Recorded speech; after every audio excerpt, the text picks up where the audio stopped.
really a seven-front war, but an eight-front war. It's called the Jews against Rome. Rome and Jerusalem clashed over values with a great tragedy for the Jewish people. Well, we lost that one. I think we have to win the next one. But the new Rome, the United States, Jews against Rome. But y'all the same fucking people. They both come from Esau. These are the same people. Well, if he ashy nasty, because his ass come from Japheth, he ain't even Semitic. We stopped playing defense and have moved to offense. The weapons change over time.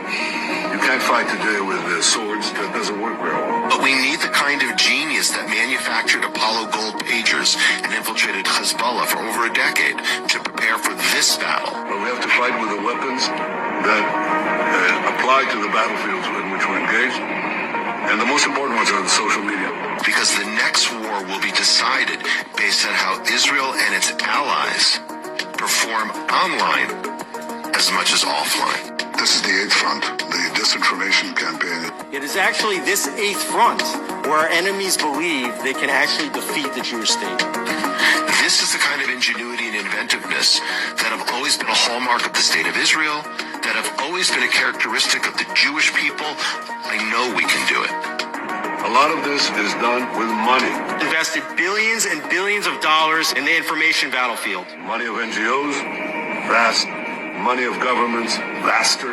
We prohibit harmful stereotypes about Jewish people, such as claims that Jews control financial, political, or media institutions. They do. Not all of them, but they own the majority of them. That's not misinformation. They do own most of the media and the news. They do. Damn right we're going to cancel them and deplatform them. We monitor them online, social media, messaging apps, video games, cryptocurrency, Hitler admirers, Stalin admirers, Jew haters, podcasts, short form video, Wikipedia, LLM, American haters, Churchill haters. We monitor these people and we share the intelligence with the FBI. You think your stupid little podcast is going to change the world? Like hell it is. Social media. This is the new battlefield. You don't get to wrap your psychotic, mental, unhinged Nazi. We do not allow Holocaust denial and distortion. And the most important purchase that is going on right now is... I've shown you news reports that said people saw no gas chambers. TikTok. TikTok. TikTok, number one. For every 30 minutes that someone watches TikTok, they become 17% more anti-Semitic. So you have TikTok just smashing our young people's brains all day long with video of carnage in Gaza. Because anything that we try to say to them, they are hearing it through this wall of carnage, and I sound obscene. Anti-Zionism is just Jew hatred. We made a change. We updated our policies to designate the use of the term Zionist to recognize that the term Zionist as a proxy for a protected attribute can be used as a proxy for Jews and Israelis. As hate speech. Why can't Israel be doing some sort of, counterintelligence? Right now, the ADL is co-writing Sunday school curriculum. Information warfare like this. It's building the technology to train the LLMs more effectively. Like psychological operations in America. As part of a robust framework to combat anti-Semitism, we have industry-leading policies designed with the safety of the Jewish community in mind. You're right, we control the media. So what are you going to do about it? You're going to bitch on Twitter? Like, okay. Meanwhile, we're going to control more of the media. And working with OpenAI, with Alphabet, with Anthropic, with Meta, with Microsoft, we are working with them now to train the LLMs. We also have, I think, over 24 Jewish organizations that are constantly feeding us intelligence and information. So number one, we measure and track. Number two, we monitor and disrupt. We have a whole apparatus. I have 40 analysts working.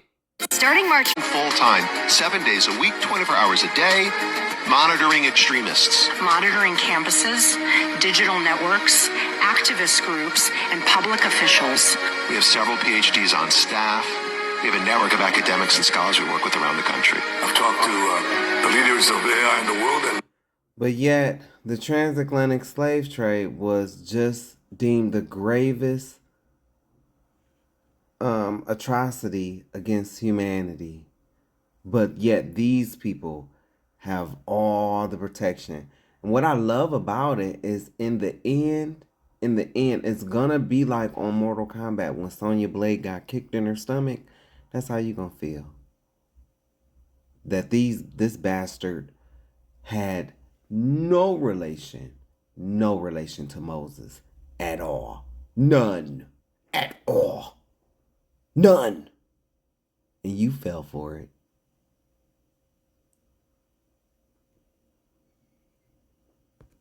you ask yourself, there's so many blessings in this, but there could be a curse. First thing a country needs to do is to unify all of their data so it can be consumed and used by the AI model. We need to invest in intelligence to understand who are the anti-Semites, who's funding them, what's their plans, who are the leaders. And then once we have that, we can define who is an enemy we can attack. You have to take all of your healthcare data, your diagnostic data, your genomic data. We have to take all of this data we have in our country and move it into a single, if you will, unified data platform. Once we have all this information, we need to empower and mobilize an ecosystem of many organizations that we can incentivize them to work together, to share, and to fight against our common enemies. Mobilizing millions of people, of allies that are quietly by our side. Citizens will be on their best behavior because we're constantly recording and reporting everything that's going on. You know, anti-Semites, most of these people running around, we're not going to win their hearts and minds because they don't have hearts and they don't have minds. So, you know, how are we going to, there's no reason to think we're ever going to convince them.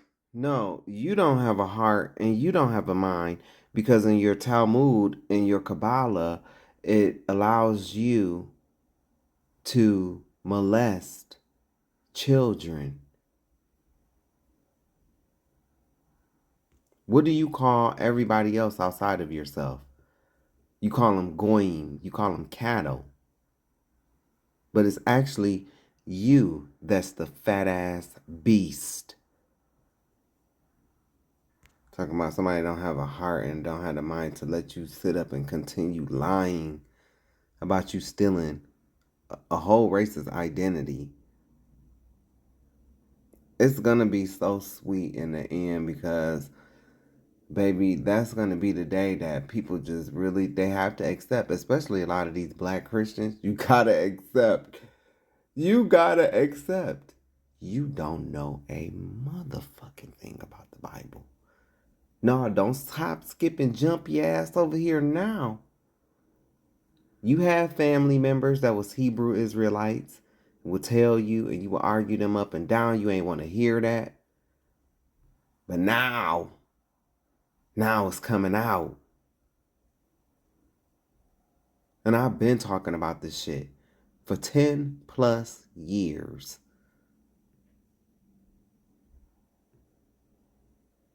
But we can deport them, we can put them in jail, we can make their lives miserable, we can cut off their funding. You've got all these control. It's so crazy because that's actually what Christ said would happen to people who spoke the truth, people who preached the real gospel. Because I know you just heard them talking about changing your Sunday school lessons.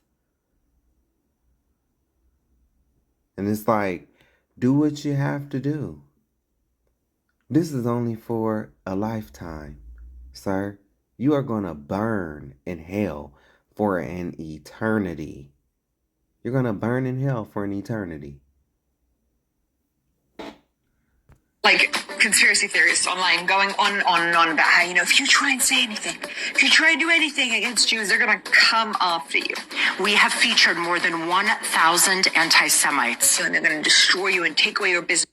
Starting and therefore you have to be really, really scared. Usually I'm quicker than this, y'all, but I don't work today. And the brother is tired, so excuse me.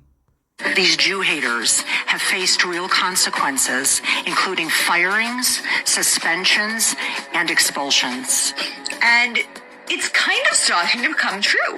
We will shine a light on you that will follow you for the rest of your life. When you look for a job, when you look for a spouse, when you look for a nanny, when you look... Is this a transgender? This bitch look just like a goddamn transgender. Let me tell you something, you ugly ass, jigsaw looking ass bitch. Let me tell you something. Bitch, you're gonna have a flame on you. And it's going to last on you for an eternity. And that's how long it's going to take to melt that plastic ass, jigsaw looking ass face you got. For anything. And I love that. I love it. We remove hate speech against Zionists when these harmful stereotypes about Jews are invoked. Against Zionists. But see, these people can take part in the transatlantic slave trade. They can say racially disparaging things against the real Jews. That's how fooled they have people over in this country. You want to know why?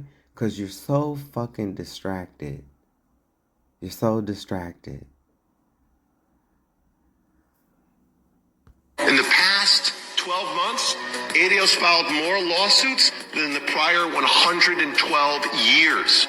Over the weekend, I received concerning news that I was being sued for $5 million. Vicious, communist, racist, Jew-hating, Israel-bashing monster. Defendant frequently posts anti-Israel rhetoric accusing Israel of controlling the United States and its politicians. We at the ZOA will fight these dangerous and monstrous lies with all of our hearts and souls. No appeasement, no conciliation, only a war against... Oh, go choke on a fucking in a gas chamber, you bastard. this racist hatred of the Jewish people. When there is a war, it doesn't matter who your enemy is. You need to destroy their offspring to prevent them from creating more offspring. Good. That's what should happen to y'all in the caves. You little baby eater. That's what should have happened to y'all in the caves, where your people come from. What you're trying to do is you want to corral your victim. Oh God, it's mildew. Hey everybody, it's mildew. BB mildew. Mildew, why do I call him mildew? Because his real last name is Milkowski. That's his real last name, Milkowski. Hey mildew. But in fact, your countries are the victim. So you dehumanize. Yeah, of you and your fake ass lies and propaganda. A group of people in human society, and you prepare them for the kill, for the butchery. A government can do in 2 months more than any organization can do in its lifetime. The J7 is comprised of the 7 largest diaspora communities. We meet every other week via Zoom to share information, to share best practices. And we're running everything all the time, from focus groups to attitudinal surveys to randomized controlled trials to identify what interventions work. This the bastard that said something about the Sunday schools, about changing the Sunday school curriculum. Most effectively. Finally, we have meetings that are some off the record, some on the record, with world leaders in which we share our community's concerns and call for action. The entire education system in this country, from K through 12 and colleges, must be reformed. But it's time to limit the First Amendment in order to protect it. The way we solve anti-Semitism is pretty goddamn... That's such bullshit. It's time to limit the First Amendment in order to protect it. Shut your retarded slow ass up. Take control over...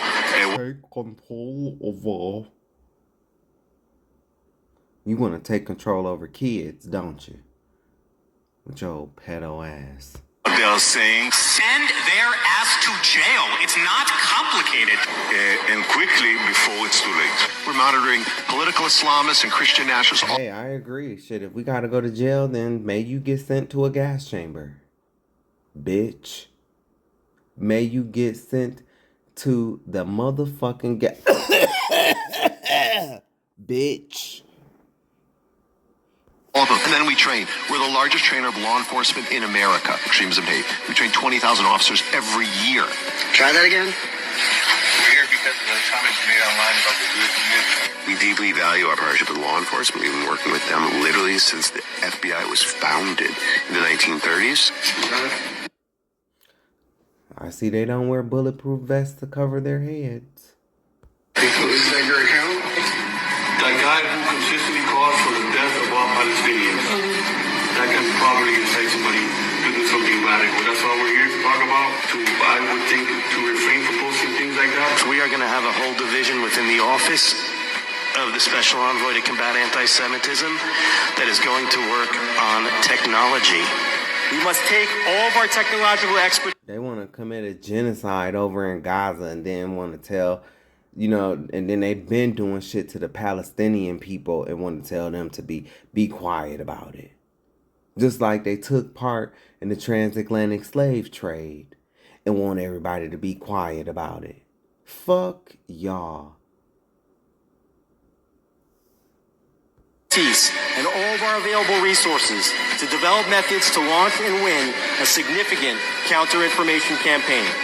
The product of our technical capacities and sometimes technical and intelligence genius, and we're happy to do it. The office is going to be revamped entirely to be one of the highest. Sad. While black people, while we sitting up arguing about, oh, it's FBA, it's Hebrew Israelite, it's Pan-African. These motherfuckers is devising a plan to rope all of us together. But, hey, carry on. Y'all don't want to get along anyway, so. File offices in the State Department. Because it's not working. Too many young people have never heard of the Holocaust. The only solution right now is for the government. Yeah. Because it's a lot of people that says that, you know, they didn't hear of the Holocaust happening the way you guys relay it. It's because it didn't. To decide that all the Jews are a protected minority, that means that the government will be obliged. You get to deny your role in the transatlantic slave trade, or you get to deny how big of a part you played. Well, the same will be done to you. That's what's going on here. That's why everybody is getting up in arms, because black people is starting to treat these motherfuckers how they've been treating us. And some stuff, hey, that's just God, you know? Like, that's just God. And they can't take it. They can't take it. The only solution right now is for the government to decide that all the Jews are a protected minority. That means that the government will be obliged to provide the security. Upgrades to security. Jewish community shouldn't have to be paying for it. We have to pay for our own armed guards? Are you serious? To fund institutions. Hell to the fuck yes. You have to pay for your own quote-unquote armed guards. Y'all got the money. Y'all done took it from every goddamn body. Culture, and that everybody in Europe will learn about the Jewish contribution and why they should cherish Jewish presence. All your synagogues, all your shul, all paid for. Everything that you need is paid for. I, for one, as a Jewish leader, will no longer talk about anti-Semitism in isolation from Israel. It's what we want immediately. If you ask any Jew, what do you want? What do you want? No more protests. No more protests. I'm not an anti-Semite. They want to be able to do whatever they want to do and nobody be able to protest about it, not say nothing, not do nothing. And then that's when you're going to really see them for who they really are. That's when you really going to see. That's when because see, God, let me tell you something what I know about God. He will give you over to a reprobate mind. But it's at some point in time, he going to tweak it some way to where your ass going to understand what's going on. You going to understand why you're here in this situation. You're going to fully understand what's going on. So if they was to accomplish something like that, right? That's when you're going to see them get so motherfucking bold. They're going to admit themselves. This is after the Bible been banned and everything else. That's when they're going to come out and say, then everybody going to want to act so shocked. That's what I don't get about. That's what I don't get about Americans. I don't get that about Americans. I don't. Like, why does shit have to happen? Like, you see the writings on the wall.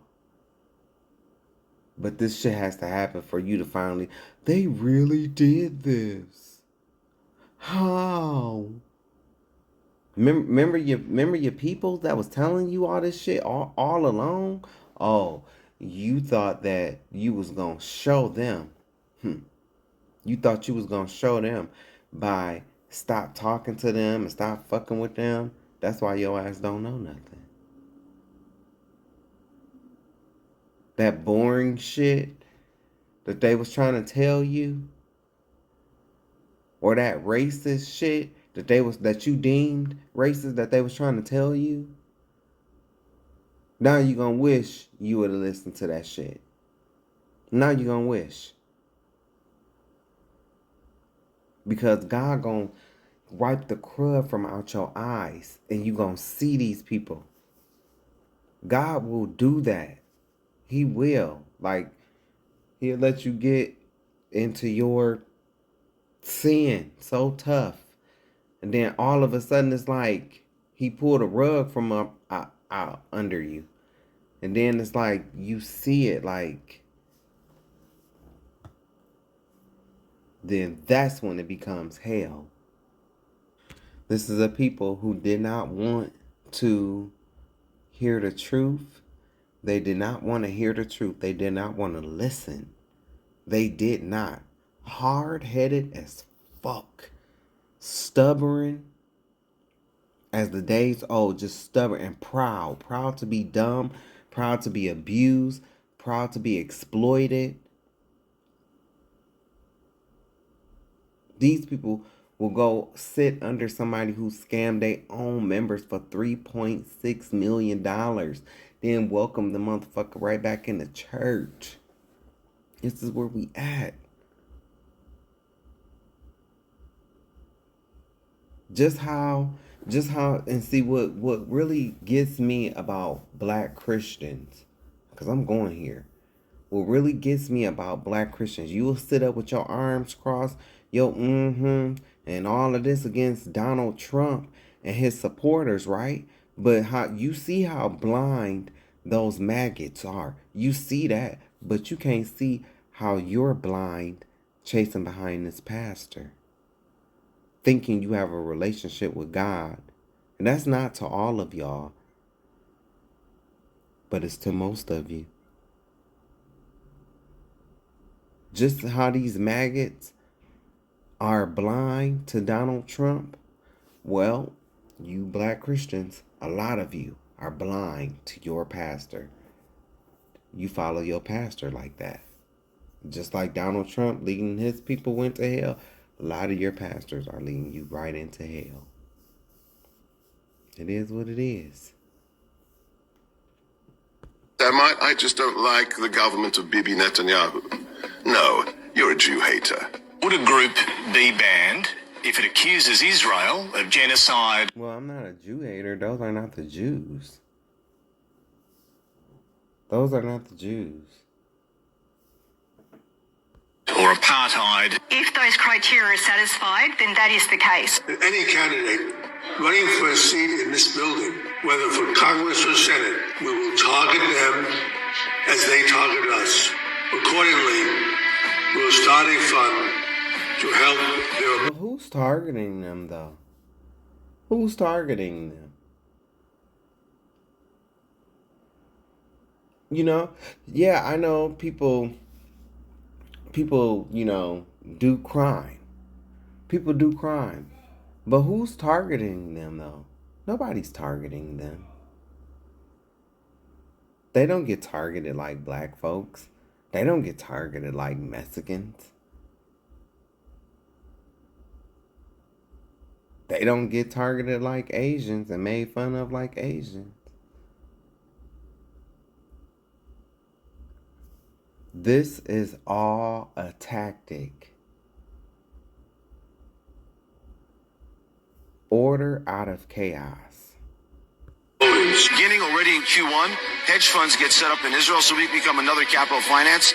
I'll argue we will beat London within a short decade as a second capital of finance. It's going to be New York as a gateway to America, Hong Kong a gateway to China, Dubai a gateway to Southeast Asia, and Israel as a gateway to other parts of the world. So we heard earlier about a mission, a goal to bring 1 million immigrants to Israel. History has proven that when a country starts with allowing anti-Semitism, the results are not kind to that country. I want to make a warning to somebody else, and that's American Gentiles.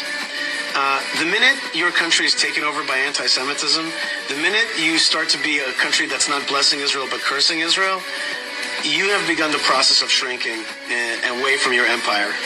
And you can decide, you can stay here in New York. They're only talking like this now because they know that America is Titanic, a sinking ship. That's why they're talking like this now.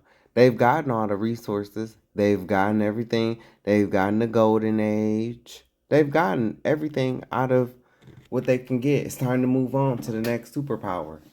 Trying to think it's going to be them, but it's not. Trying to think it's going to be them, but it's not. All power is going back to the EU, and they are going to rule with the beast for 1 hour. So that's what, you know, that's what's going to, and they're in Ghana for a reason. That's a future setup. But these people are imposters. This is a whole white man. A whole white ass, red looking ass, throw up color looking ass fool. This is a white man, a cracker, sitting up here with a little tiny hat on. This is the equivalent to when the white people started posing as Native Americans. 1948 was a scam.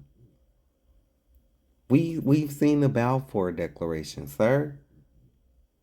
You're not the real Jew. The only reason why, and they know shit is about to get bad in this country, it is. That's because the people are too distracted. You can decide, you can stay here in New York in a declining empire, or you can come to Israel, which is part of the rising middle of the world, which is moving south and east. Right, because they sucked all the resources out of Amessica. I mean, you sat there and watched them send billions of dollars over there every year. But I guess you was too busy trying to keep your foot on Negroes' neck, huh? Didn't even see them motherfuckers stabbing you in your back. Damn, that's crazy. That's what I encourage you to do. Our faith in the American project itself has been shaken. The only serious answer to this challenge... And these motherfuckers are some straight up cowards. All they do, they like that little ass, they like the little brother, you know, that try to always go get the big brother to fight their battles, you know. They cowards. Cowards. To believe again that being Jewish is the most important thing in the world. When we're kicked out of America and America, the whole thing is done, the whole American Jewish project is done, we're gonna be fine for decades. Did you hear it? When the whole Jewish project is done, we're gonna be fine. Yeah, because they done got all the resources. Damn, they done got all the resources. American society allowed Jews to live normal lives. This was a pleasant holiday from our destiny. The holiday is over. The Western culture that stands against the Jews is going down. The West will survive only if it decides to love itself and if it decides to love us, the Jewish people. The Jewish people are not normal. We never really were. And now that Israel has... Yeah, we know.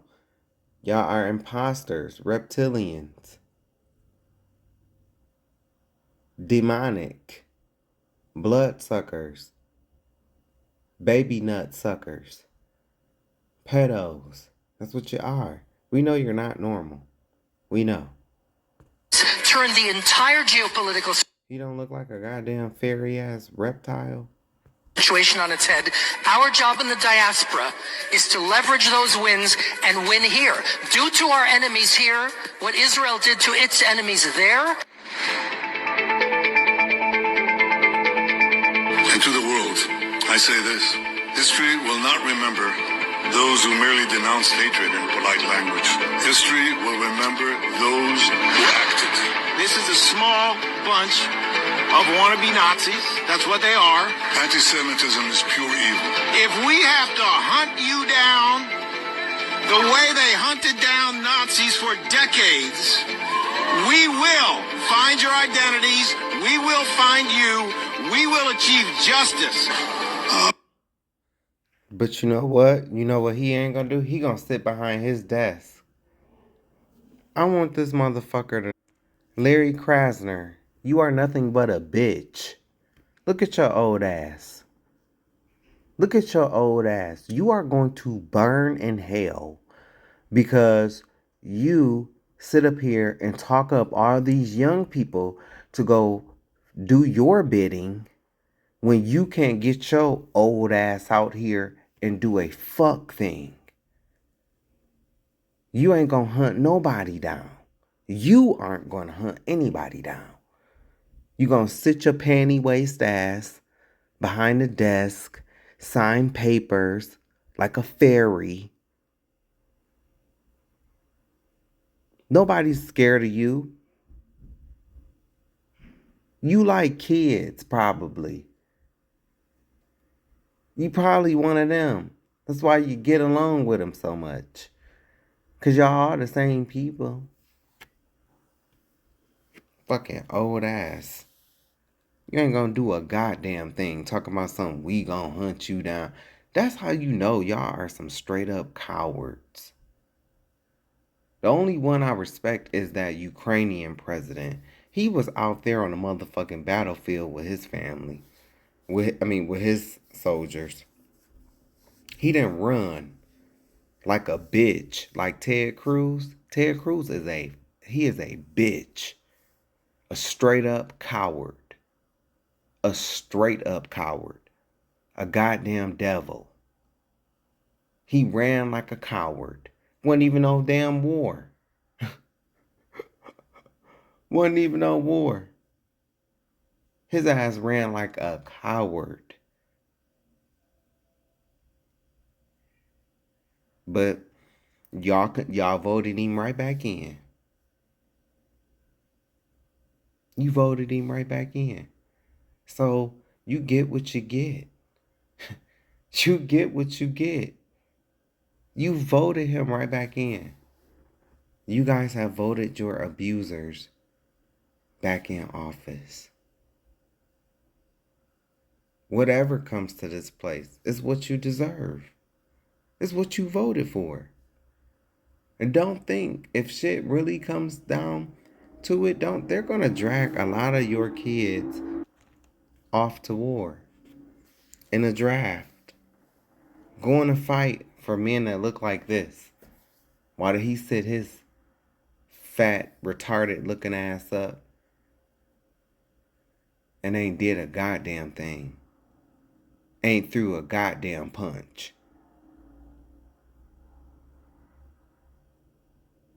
He tough behind the podium, behind his microphone. Talking about something who he gonna hunt down. You aren't gonna hunt down anything. You fairy, twinkle toes, light in the loafer's ass. You ain't gonna hunt down nothing. Bitch. I think we're at the cusp of a new age because I think that we will achieve the expansion of peace. I think that we are in a new age because I think that the possibilities of technology. Damn, ain't this about a bitch? That's some shit, ain't it?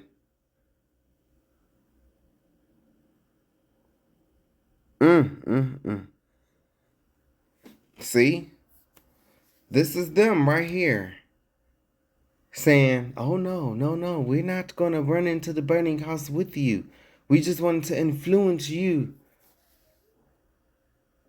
to start the burning house. But we not running in the burning house with you.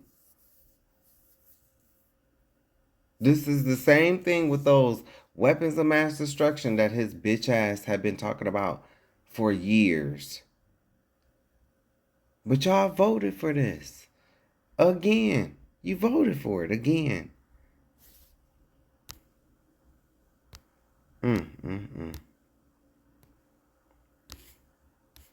Israel says it will not join any U.S. ground operation in Iran.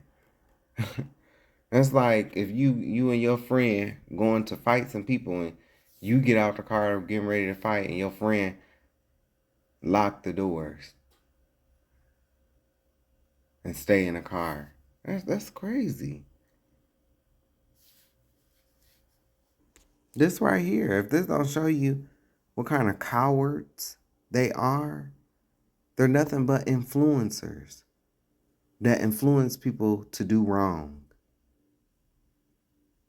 Just like the devil. How the devil will lead you into sin, then you look around and his ass is gone. All that's there is you in the shit. That's exactly what they just did here. You want to know why? Because their father, the Jewish people, especially those ashy nasties, those Jewish people, their father is the devil. Uh-oh.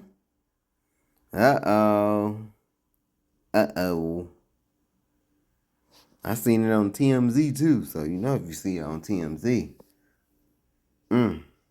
Okay, everybody, hush. Hush now. Hush. We have an announcement from Brother Tyreek, and he has something he want to say. This is Kristi Noem, and she is the former Department of Homeland Security Secretary, and she's trending today because we just found out that her husband is a cross-dresser. This is Kristi and her husband, Brian Noem. They look all happy and hugged up together. He was probably wearing panties in this picture. Here they are again hanging out with Donald Trump. I know Trump fired Kristi, and I don't think he's that cool with Brian. He probably knew the secret before we did. Here's Brian wearing some fake breasts and what looks like a pink skirt or something. I don't know who he sent this picture to. I don't know why he took the picture at all, but this is what he likes to do. Look at his lopsided nipples. Kristi said she had no idea this was going on. She said the whole family is blindsided and that she would like us to respect her privacy. I'm obviously not going to do that, but you know, you lived with them, Kristi. How did you not know this was going on? According to the Daily Mail, Brian used to put on his girl clothes and chat with adult performers. He was a part of the bimbofication fetish community. That's all I have for now, but I will be back with more updates as the story develops. Are you comfortable with your husband being a cross-dresser? Let me know in the comments. So, if you go through my videos, I've been telling you about this bitch. Okay? I've been telling you about this bitch. See, I ain't so crazy. I'm not as crazy as you think I am. I told you this bitch is a robot. I told you. She is a robot. I told you. They showed the first version of her. Look, she looks like a robot right here. She looks like a robot. The only thing that look live in this is Brother Tyreek.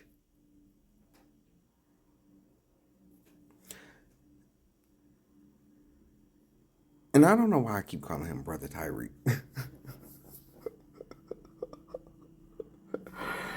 Oh, Lord. Because we definitely not at church. Because I'm about to talk about this bitch. I told you, this raggedy, raccoon mouth looking ass heifer was a robot. I told y'all.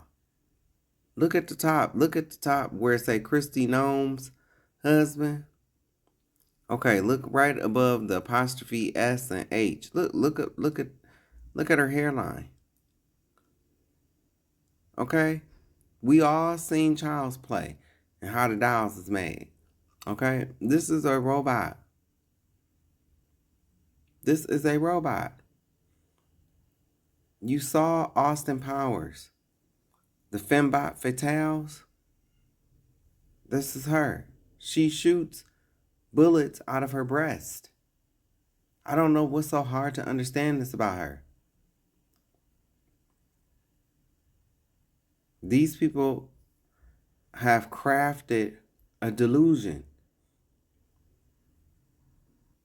And don't think that Neanderthal, cave-dwelling, monkey lip ass Marjorie Taylor Greene that look like a mixture of Chris Griffin and Peter Griffin. I already showed you. Don't think she didn't know about this bitch. Marjorie going on her little sympathy tour. I don't feel sorry for the hoe. I don't. Okay? Because she's still lying. She's still lying. She know Christy's secret. Because she walked in on Donald Trump rewiring this hoe. He rewired her, and then he put 2 AA batteries in her back. The wires control the guns. You know, the guns. I told y'all she shoots bullets out her breast. She was Dump's personal bodyguard. She was Dump's personal bodyguard. She shoots bullets out of her breast. Trump, like, he loved it. And, you know, he purchased her. And that, I mean, the real reason why he fired her, because, you know, he went to grab her by the pussy and he grabbed a ding dong. You know, then he looked on the back of her neck and he's seen it said, "Made in China." They said Trump was mad as hell. Went to go grab her by the pussy and grab the ding dong.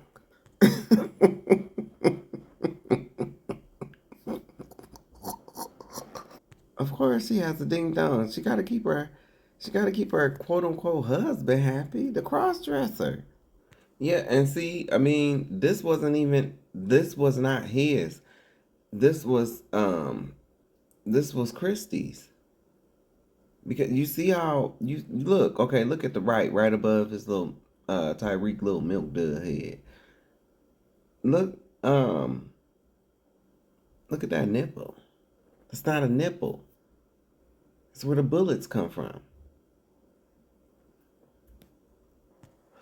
I mean,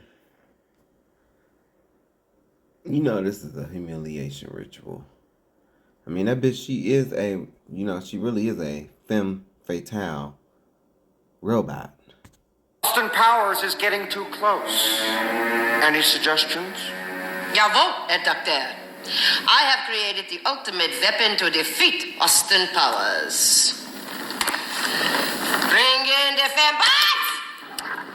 Now, this is when she was younger. You know, this is when she was younger.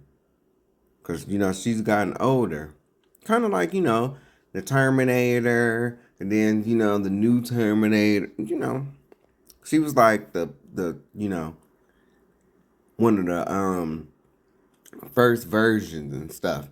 They got all the screws and stuff from the junkyard.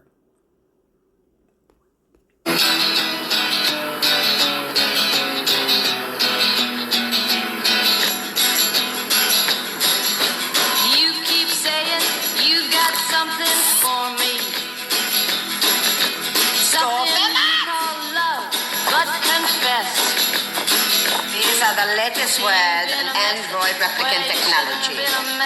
Lethal, efficient, brutal. No man can resist their charm. Send in the guys! Boots are made for walking.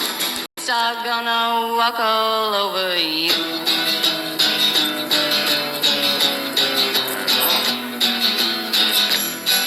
Are you ready, Boots? Start walking.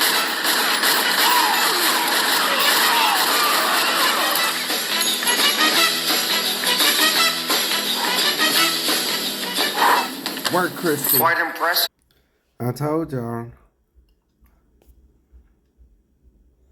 I saw that bitch. I knew it, honey. I saw it. Yep, I saw this hoe. That's her. Got her shooting them bullets out her tits. That's her. That's what she look like now.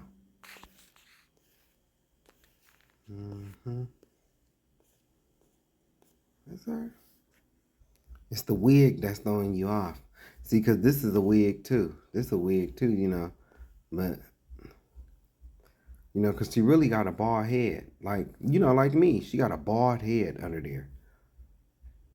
I try to keep this as simple as possible so that you guys can wrap your head around why we're in the current predicament we're in and how fucking severe it actually is, all right? In Project 25, which is majority completed at present, that was phase 1. What comes next is Project 26 and Project Esther, okay? Why is it important that you know this? Because Project 25's goal was to consolidate all of the power in the United States to the executive branch. For those of you who remember civics, we have 3 branches of government so that there are checks and balances. And the checks and balances ensure that a fascist dictator can never take over the United States of America. That is gone. Okay. Project 25 outlined how they were going to restructure government to consolidate all power to the executive branch, which is the branch that the president is the head of. And in doing so, they also outlined all the legislation they were going to put in place so that they could execute Project 26 and Project Esther.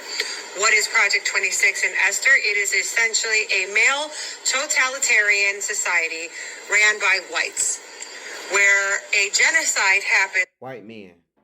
That is ran by white men. So and you know who I cannot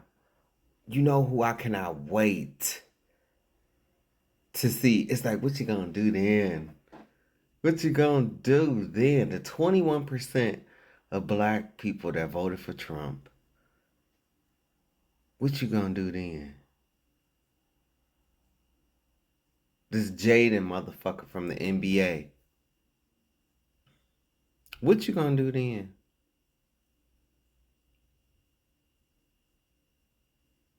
Which is I could really go in. I'm gonna try not to. But I seen it. But then you in between the legs of a white bitch.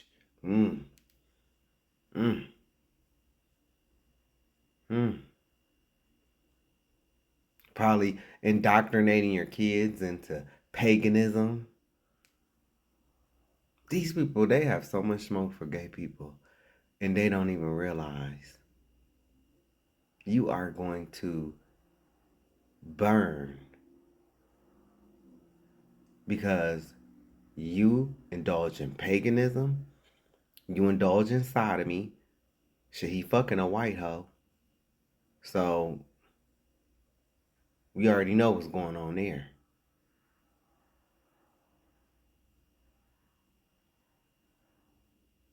you're engaging in sodomy.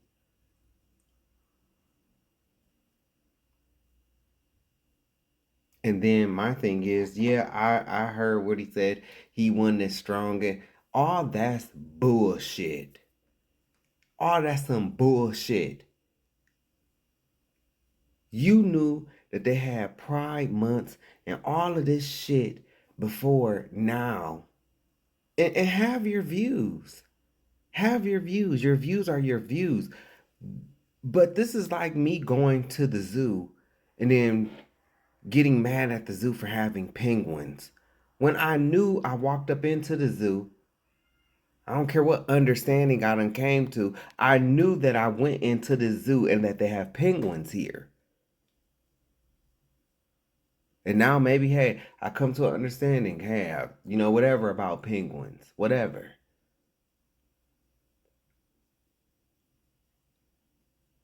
But you knew penguins was here when you walked your ass up into the zoo, right? Same with him. Same with him. I've been talking about the NBA. And you want to know what? I want if I want motherfuckers to hear me loud and clear when I say this. You ain't gonna stop watching it. Cause that motherfucker he got let go. He got waived, quote unquote. If he wouldn't have got waived, he would have still been there collecting his check. They let you go. You didn't quit. So you're not a martyr for Christ, or you're not a martyr for quote unquote biblical values. Nah, you talking this shit while you collecting a paycheck from these people. And please, please, please understand. I work for Comcast. I've been doing videos for a while now. There was a lot of shit that I wanted to say about Comcast. A lot of shit. But I didn't dare make no videos while I was there about Comcast. I didn't do that because I'm working here. After I left, then I made my videos. And I quit. I didn't get fired. I quit.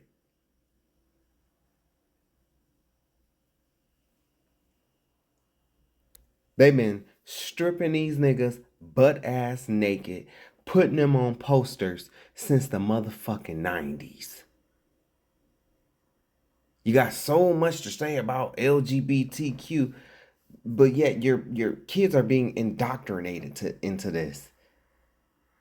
I've talked about this already. Fuck it. I'm gonna just talk about the show. I know I said I was gonna try not to, but I'm gonna give my 2 cents on this bullshit. First of all, I want to say I think it's quite crazy that you sitting up here, you got all this to say about LGBTQIA when your bitch ass done took your slow, retarded psychosis having ass into the arms of a white bitch. That's your handler, actually. I'm so tired of the LGBTQIA being the scapegoat for you raggedy bitch ass motherfuckers. For you raggedy bitch made heterosexual people. I'm so tired of the LGBTQIA being the scapegoat for you. Let's talk about God. It's all kind of sports betting going on in the NBA. Oh, but you ain't got a problem with that. And that's actually, gambling is a very big sin. What about these motherfuckers like Stephen A. Smith and all the bullshit that come out of his mouth, all the lies, all the slandering, and all the manipulation of the numbers and statistics and the stats and all of this shit. You have no problem with that, because that's what you tied yourself into. You have no problem with the secret parties, the pedophilia that's going on among some of the players that you play with. You have no problems with that.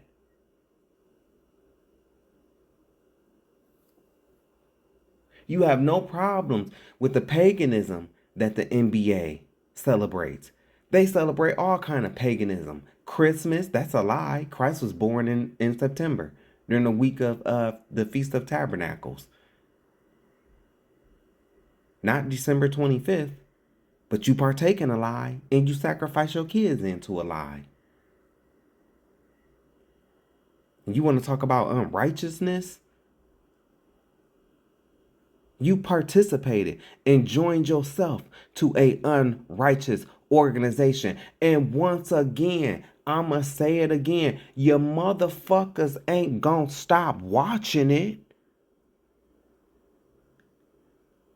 You agree with him so much until it's time to stop watching it, because we know that's what you're not gonna do. You stupid motherfuckers don't even want to stop wearing the shoes of a man that's not even playing basketball no more. Get the fuck out of here.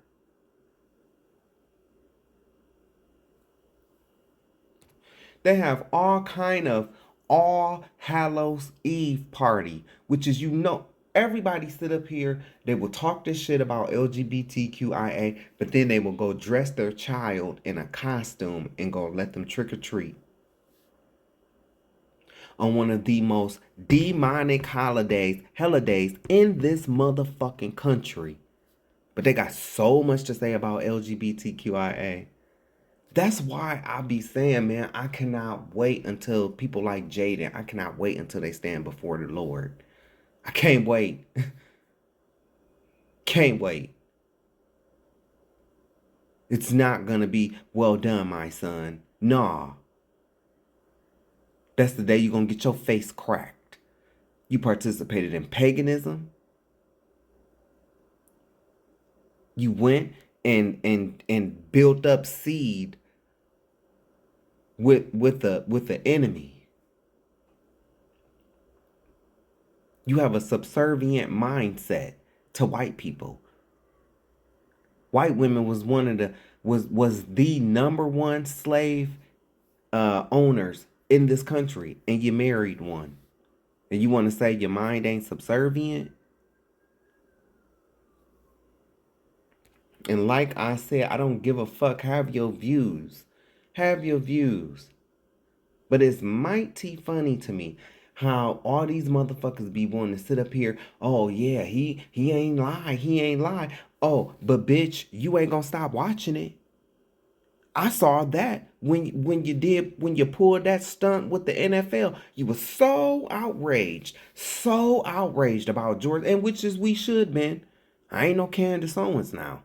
I'm pointing out your fake ass hypocrisy. Turning the mirror back around on your black ass.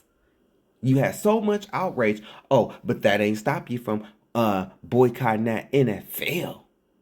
No, they ain't stop you.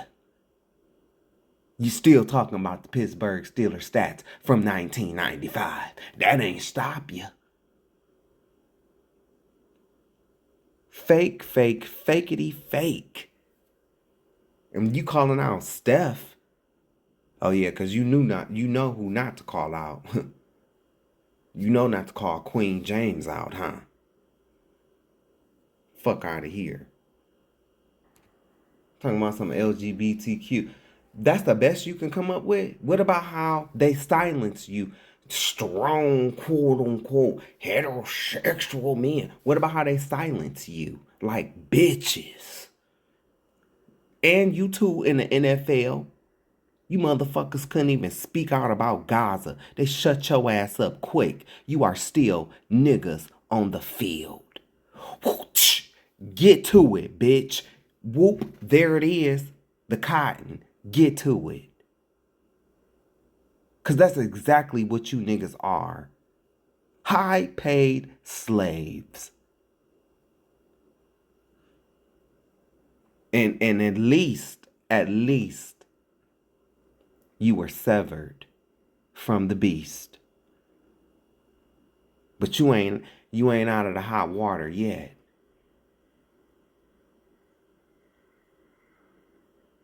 Let's see if you gonna keep indulging in paganism. Let's see how strong you are about your faith. You best be careful. Because you're going to end up like me. Nobody wanting to be around you.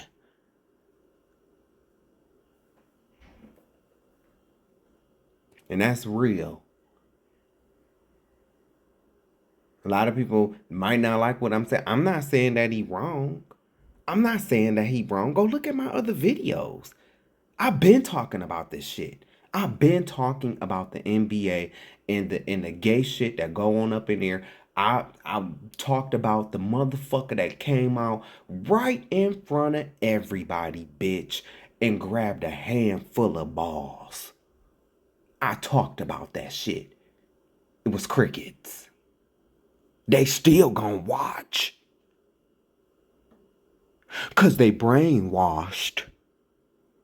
They'll sit up and flap their lips and type on their phones and post in them comment sections. But when the motherfucking NBA championship finals come around, them same motherfuckers gonna have on their Jordans and they're gonna have them eyes glued to that motherfucking TV watching that basketball run up and down the court. Or up and down the field.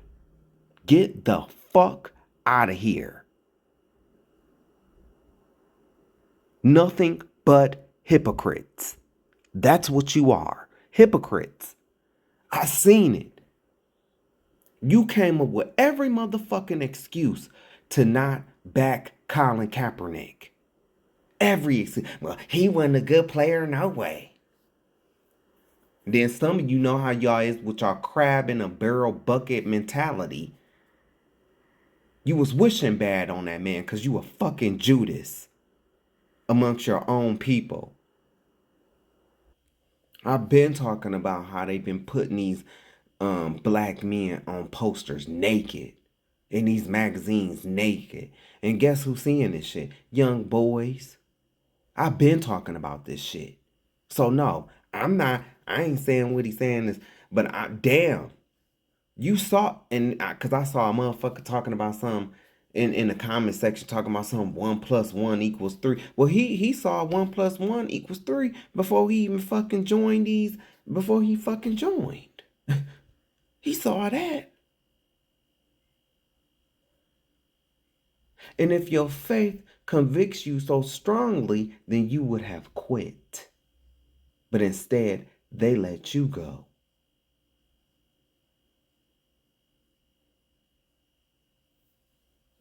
Do I agree that they let him go? No. No, I think the NBA is wrong. But then again, I think the NBA is trash, bitch. And you still gonna watch it. I'm talking to your black ass. You are still gonna watch it. Gay shit and all. Just like with your hypocrite motherfucking ass, bitch. Just like you saw the motherfucking two rappers kissing on that motherfucking stage and you still bought his music. Don't motherfucking play with me, bitch. You still bought his music. All in the interviews talking about he was raped. You still bought his music. Black women, you was still gonna sleep with him. Not all of y'all. But a good amount of y'all would have. Especially around that time a few of them songs came out. You still would have did it. I'm not trying to talk about the celebrities and but I'm saying what I'm saying, but this is towards you people and how you sit up here, you type, you run your mouth, but yet you still support. I guarantee you, I guarantee you ain't gonna stop watching. I guarantee you ain't. I guarantee you ain't. You ain't gonna stop watching. I don't care how much shit you talk. That NBA and that NFL has your ass wrapped around his motherfucking finger and you ain't going nowhere. I guarantee you still gonna watch it. Guess what? Guess what? Guess what? I guarantee Jaden's still gonna watch it too, even though they let his ass go. That's how brainwashed y'all are. That's how brainwashed you are. You'll sit up and you'll talk about me and you'll talk about, the LGBTQIA, but baby, you got some shit in you too that you don't want to address. That's why you so quick to want to talk about others. And baby, I ain't even got on the side of me. Let me tell you something, Jaden. If she's sucking your dick, you are unrighteous. If you are eating her pussy, you are unrighteous. And so is she. That's an unrighteous act. It's called sodomy. Hey, look it up. You are a sodomite. And I can say it because I know y'all doing it. I know y'all. Y'all young. You're doing it. And you got some babies. You're doing it. Sodomites. That's what's going to be so hard for you heterosexuals to understand. Y'all want to talk about Sodom and Gomorrah? Sodom and Gomorrah was having orgies 4 times a year. And guess what, baby? Guess what? Guess what? The men, they was fucking them young girls. Them 13, 14-year-olds? Yeah, they was doing that. They was doing that 4 times a year. When you read the real story, you don't even hear about no gay shit until them angels come. The majority, the whole reason why the Most High sent those angels was because of what you heterosexual people was doing. Oh, you got to read and hear the story, baby. It was a lot more than sex going on inside of me. Some flat out evil shit. Starving people, coming together to kill people as a city. But no, it's just the gay shit. So I said what I said. Y'all will talk all this shit. Y'all want to bring up and talk about sin until it's time to turn the mirror around on you. Oh, okay. Oh, okay. Hi, King. You talking all this shit, right? But didn't you just bet on this basketball game? Oh, that's gambling, right? Oh, okay. Didn't you lie to your 3rd baby mama? Didn't you lie to your 3rd baby mama? And you told her you couldn't make it to your own child's birthday party because you were sick, but you really was going out to the basketball game with your friends, the game that you bet on.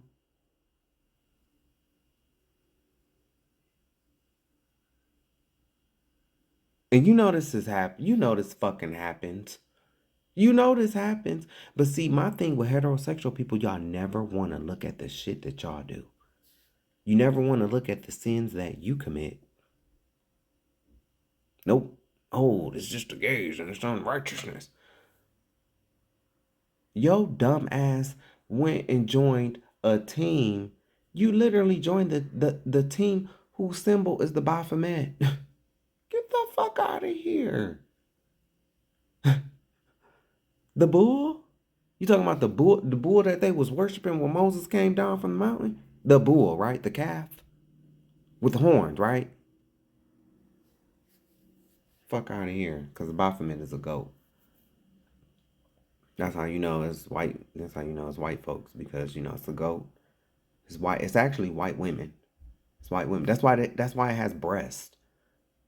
I don't know if they ever told you that, but the Baphomet, it represents white women. It looked just like y'all. It looked just like him. I mean, it has the titties, you know, the face, the horns, the hair. I mean, it's there. Now, be fair. It's a little rhyme. Just a little rhyme for you. A little initial rhyme. Anyway, I just had to get that out my system. See, this project is so long that I don't be having the time to make a topics video, so I talk about this shit. And then also I'm doing this for a reason too. To show the white people, I don't just be coming at y'all. This is just a project to Happy White History Month. I guess you kind of caught me at the right time in the right place. But this is all a distraction. This is all a distraction anyway. To keep y'all from what's going on with this war, with this country. To keep y'all fighting. But I'm going to say what I got to say. You know? They're going to come up with every excuse to defend what he said. And you don't have to defend what he said against me. Because I ain't disagreeing with him. Those are his views. But I'm just saying, I'm tired of LGBTQIA being the scapegoat that you people want to use when it's a whole lot of gambling going on up in there. It's a whole lot of worshiping of other gods going on up in there. But see, you don't want to see it that way. You don't want to see it that way because you doing it. You doing it. So, oh no, it can't be bad because I'm doing it. But that's okay. When you stand in judgment, God is going to tell you, I don't know you. Bitch, nigga, you was worshiping Halloween. You worship Satan. You have such a relationship with my son, but yet you don't even know when his birthday was. You have such a relationship with my son, but yet you went and celebrated lies on my son. Then let somebody talk about your kids. But you went and celebrated lies on God's son. You celebrated every tradition of men. Every tradition of men. Even Easter. Rabbits don't lay eggs.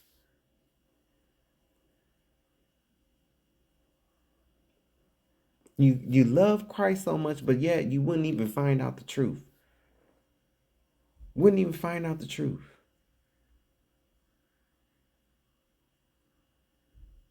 I'm going to tell you black Christians something. I'm going to tell you something. Y'all want to focus on homosexuality so much, right? But a lot of y'all, that's why you're going to miss your mark. Because, oh, you knew about that. Yeah, you had that down packed. But what about all the rest of the laws, statutes, and commandments? What about that? What about all of what the rest of the prophets said? And some of y'all are going to, I'm telling you, I am telling you, you're going to sit up here and smack your teeth and all of this, especially you football players. Especially you football players. I'll never forget I seen on TMZ. What about that one football player that was sleeping with that prostitute and then tried to run out and not pay her the money? Oh, but you'll still play with him though. You'll play next to him. And he's committing a sin of abusing himself with mankind. That's what abusing themselves with mankind. That's what that is, prostitution. When you engage in prostitution, not just, and then see, even on the heterosexual side, see, he don't think he doing nothing wrong. He gonna put all the blame on her. Well, she the one selling herself. I'm telling you, this is how straight people are. They come up with all fucking kind of excuses when it's them. Every excuse you can think of.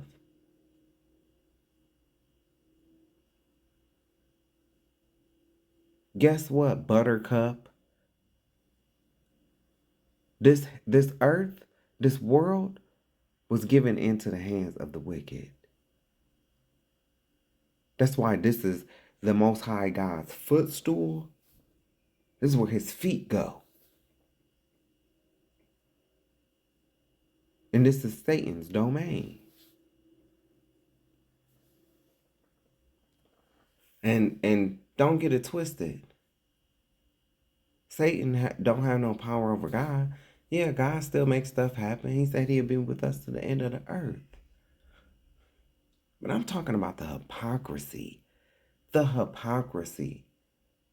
It be a lot of these football players, man. They do the most grotesque things. They do the most. I think football players are like the nastiest and freakiest. Out of them and basketball players, they the nastiest. Like, and they like, I don't know, like man, they be having a lot of nerve, man. It's like, you will have all these, like, okay, like that one dude. I remember Lovely T was talking about a football player. I forget what the situation was. He was calling out Lotto. But then turns out he got like 6 baby mamas. Like, sir, how dare you? The audacity. You got like 6 baby mamas.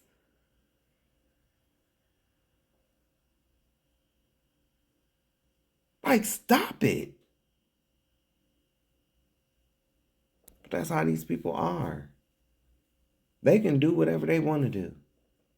Tyrone can go fuck, Brittany and Bianca. He can go fuck them.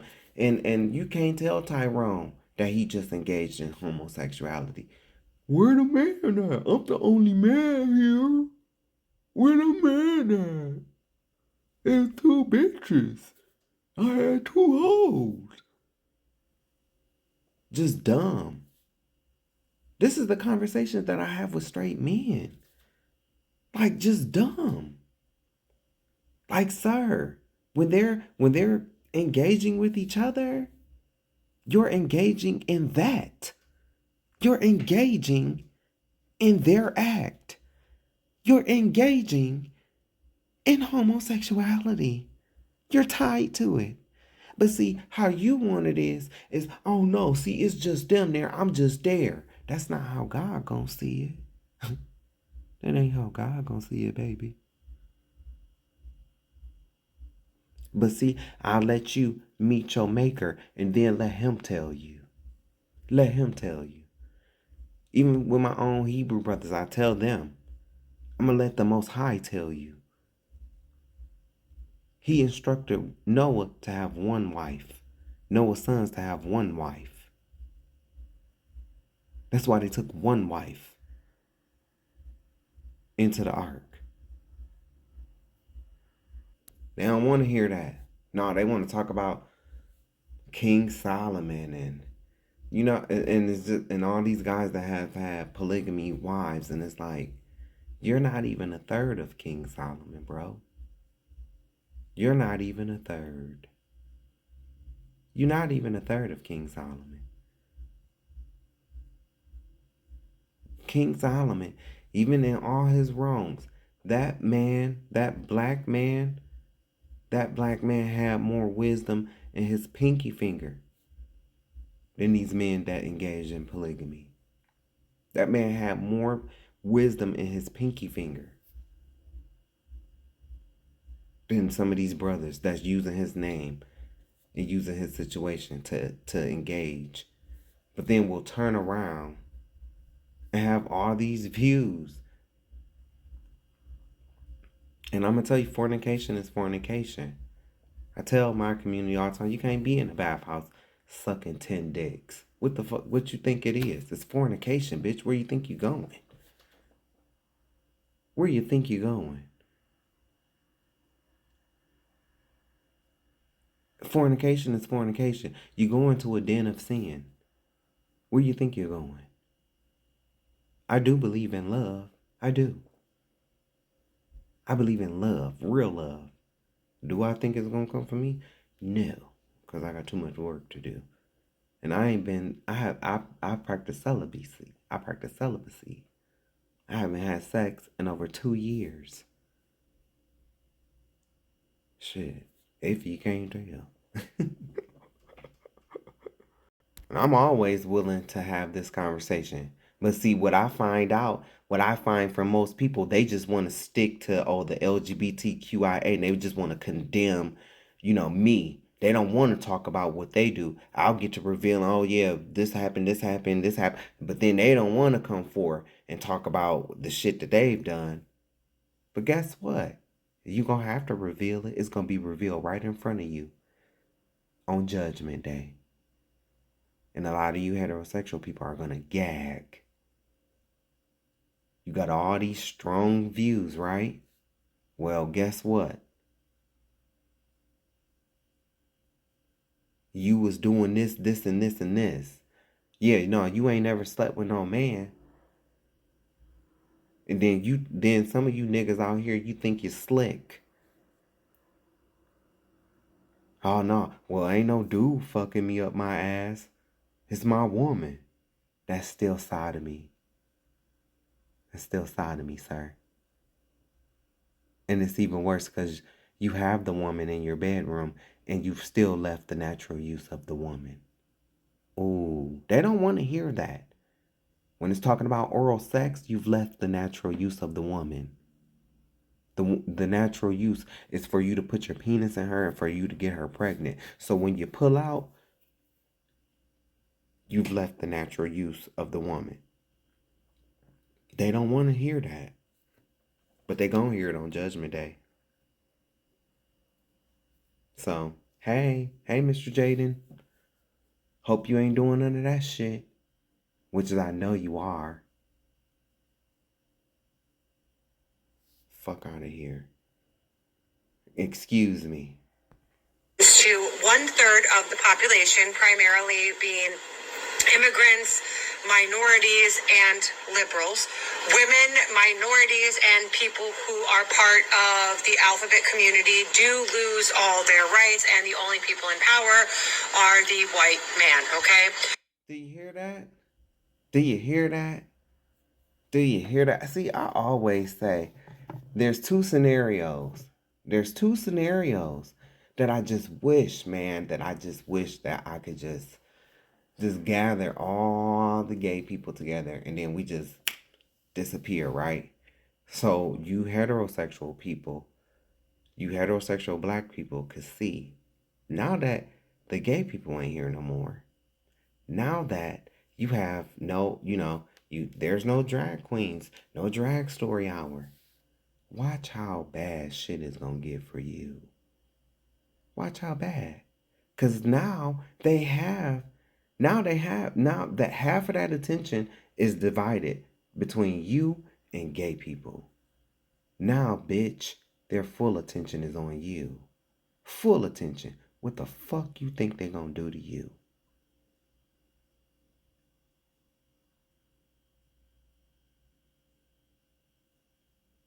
It's like, I don't understand how sometimes y'all could be so damn dumb. Like, it's like, you can't see this. Every time they have something, okay, we want to remove this from niggas. So what we're going to do is we're going to put this law right here, right? And then on top of this, because we want everybody to see this so they can vote for it, ban these niggas in wigs.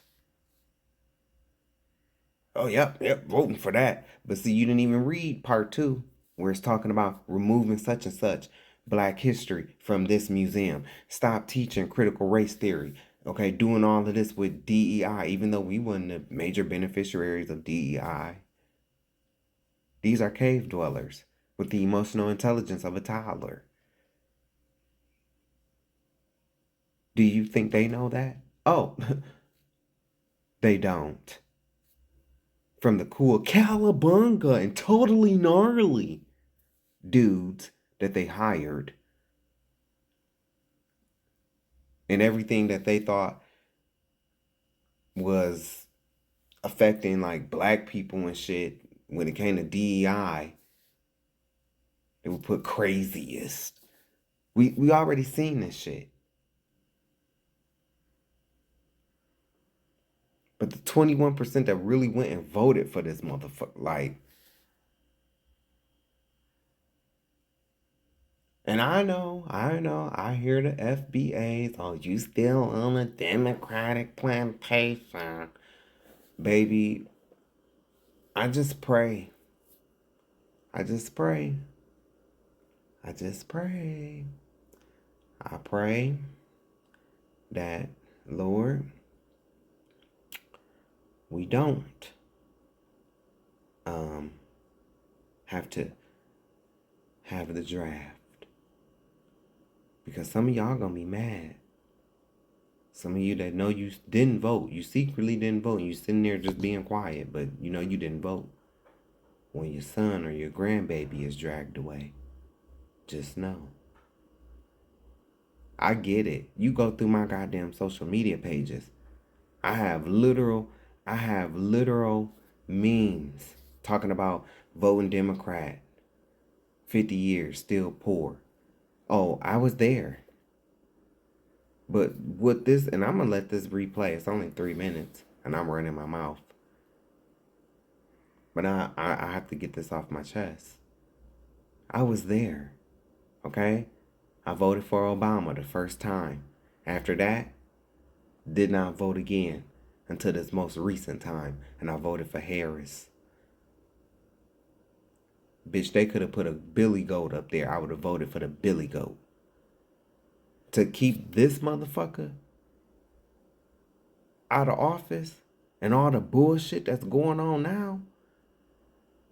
You see, it's damn near his whole base done left, which shows that there's some fucking cowards. You got Nick Fuentes, fairy ass, sitting up here now talking about he want to be a Democrat. Bullshit. Nah, it was good when it was good. Now you want to run. Bullshit. Nah, stand 10 toes down with your leader that you voted in. What kind of cowards are y'all? What kind of cowards are you? You voted for this shit, now you want to run. Start with these people that vote. I hope he start with the people that voted for him first and draft their ass.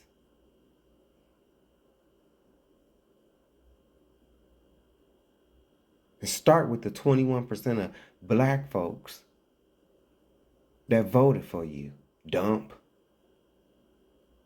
Operation Send in the Darkie.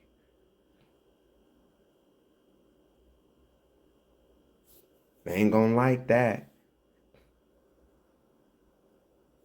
But remember, this is what you voted for. You voted for this. You voted for this.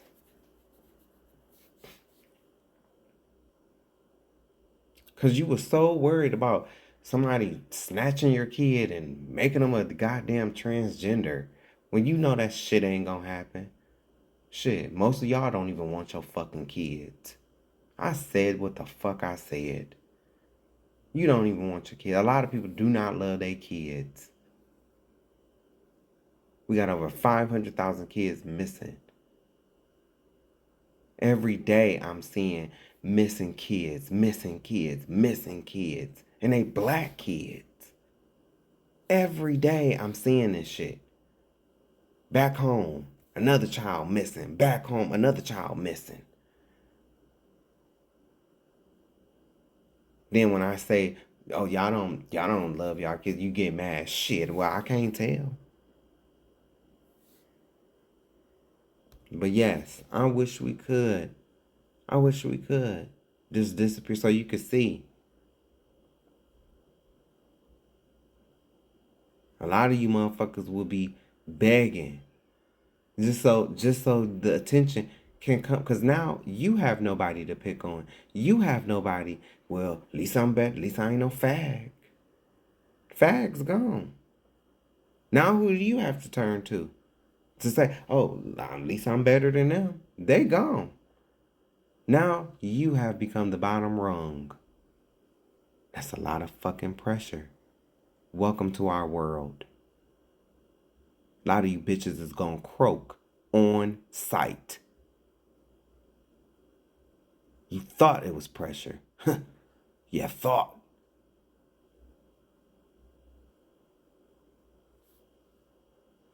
Second scenario, I wish that the same scenario that I just said, but for all black people. For all black people.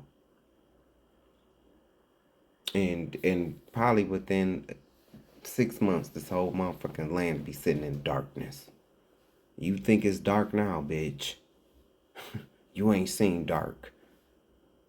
And then the shade is shit ain't even no black people, no dark people. Shit. Now,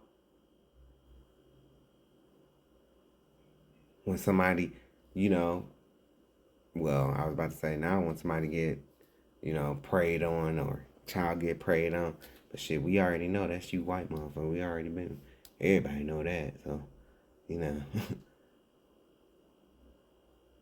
Let me use another example. Wrong example. Because you're already doing that shit, you crackers. This place will be so boring and miserable.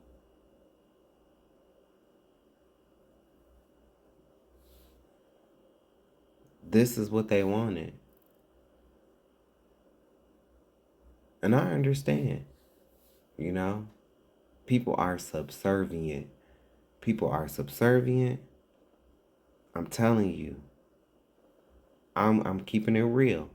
21%, 21 to 23% of the U.S. population is functionally illiterate. Functionally illiterate. Shit, and it ain't as, I know you might hate me, but it's definitely not your boy. It definitely ain't me.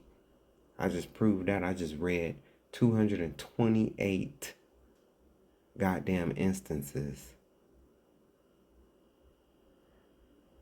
So we know it ain't me. Riots, lynchings, and all. So we know it ain't me. I'm definitely not. Bitch, I might have stumble and fumble with my words.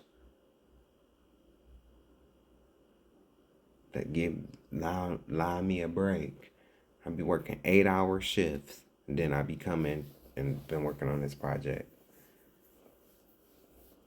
So, yeah.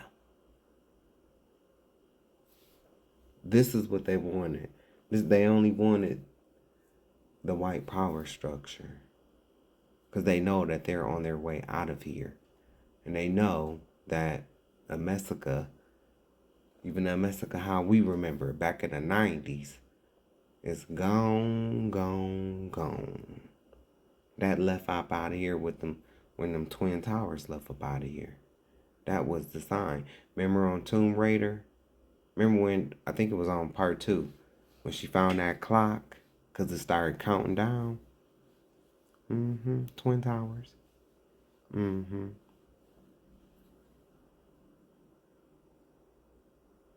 you know what's sad? When they achieve all of this, you're going to have motherfuckers really sit up here. How did they do this? How?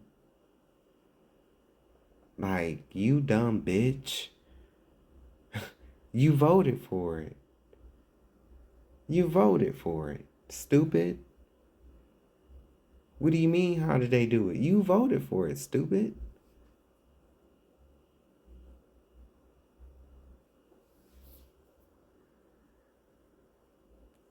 I'm going to try to keep this as simple as possible so that you guys can wrap your head around why we're in the current predicament we're in and how fucking severe it actually is, all right? In Project 25, which is majority completed at present, that was phase one. What comes next is Project 26 and Project Esther, okay? Why is it important that you know this? Because Project 25's goal was to consolidate all of the power in the United States to the executive branch. For those of you who remember civics, we have 3 branches of government, so that there are checks and balances. And the checks and balances ensure that a fascist dictator can never take over the United States of America. That is gone. Okay.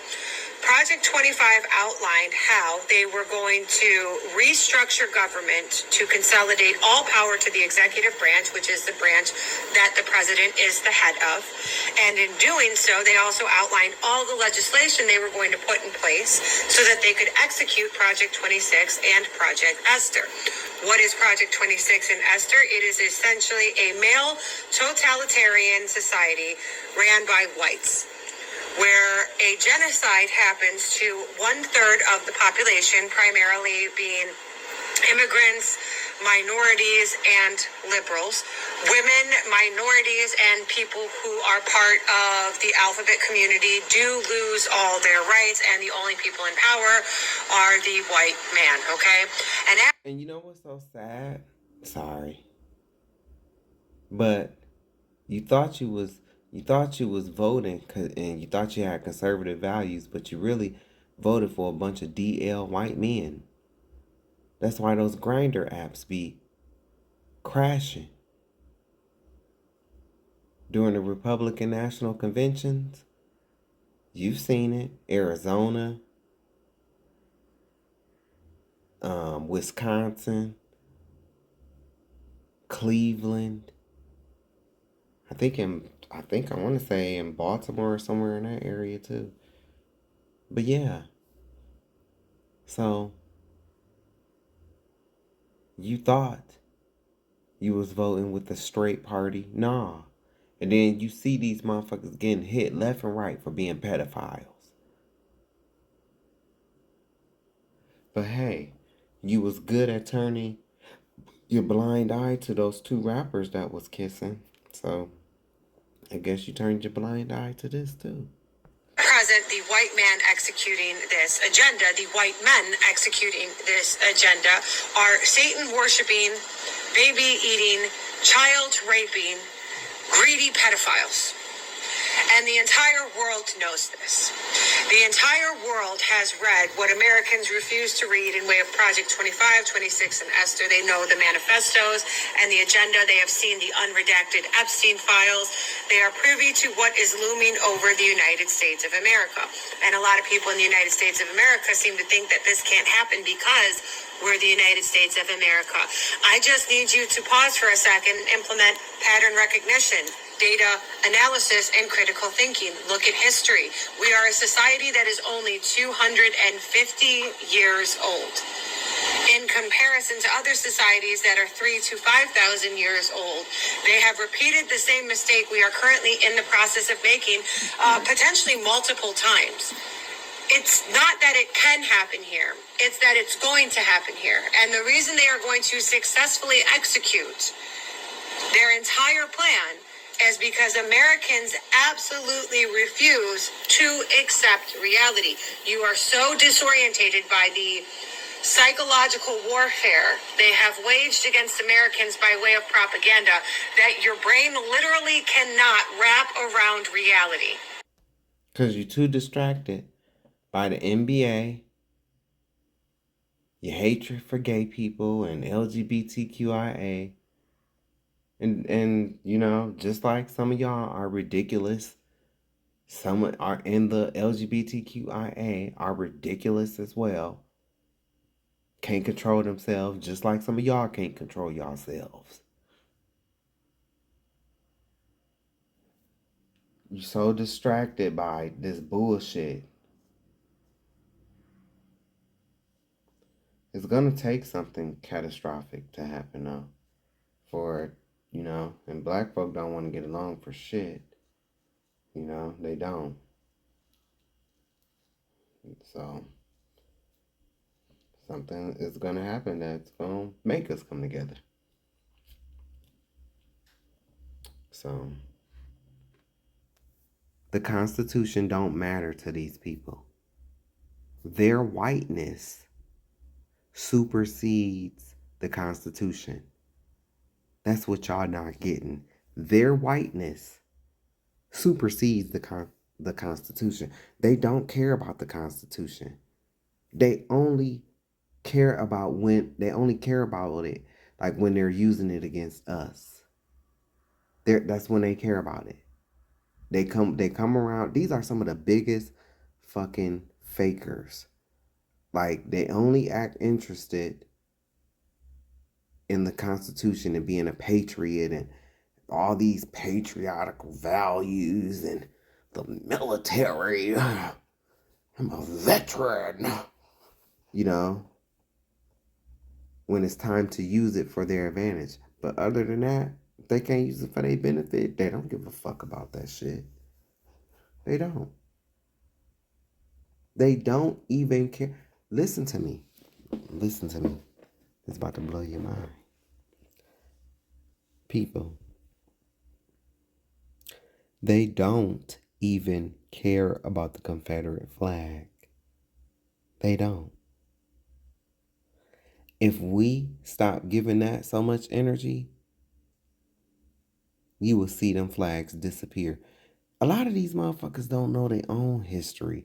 A lot of them, they don't know their own history. I showed y'all a video of this guy interviewing a Trump supporter. He didn't even know the Democrats was trying to remove Confederate statues. The motherfucker didn't even know what the Confederate statues represented. He didn't even know. This is how dumb these people are. They cave dwellers. They came from the caves. And they are guarding the little superiority that they have. You think they want to go back to them caves? Nah. Would you like to see Donald Trump run for president in 2028? Yes, I sure would. Even though it's against the Constitution? I sure would like him to run again. I think he's doing an awesome job. But it is against the Constitution. Wow, I think he's doing a good job. But are you a fan of the Constitution? Told you. They don't care. All they care about is their whiteness. That's it. No gun-free zones. So more guns. Yep. You can't fight fire with water. You gotta fight fire with fire.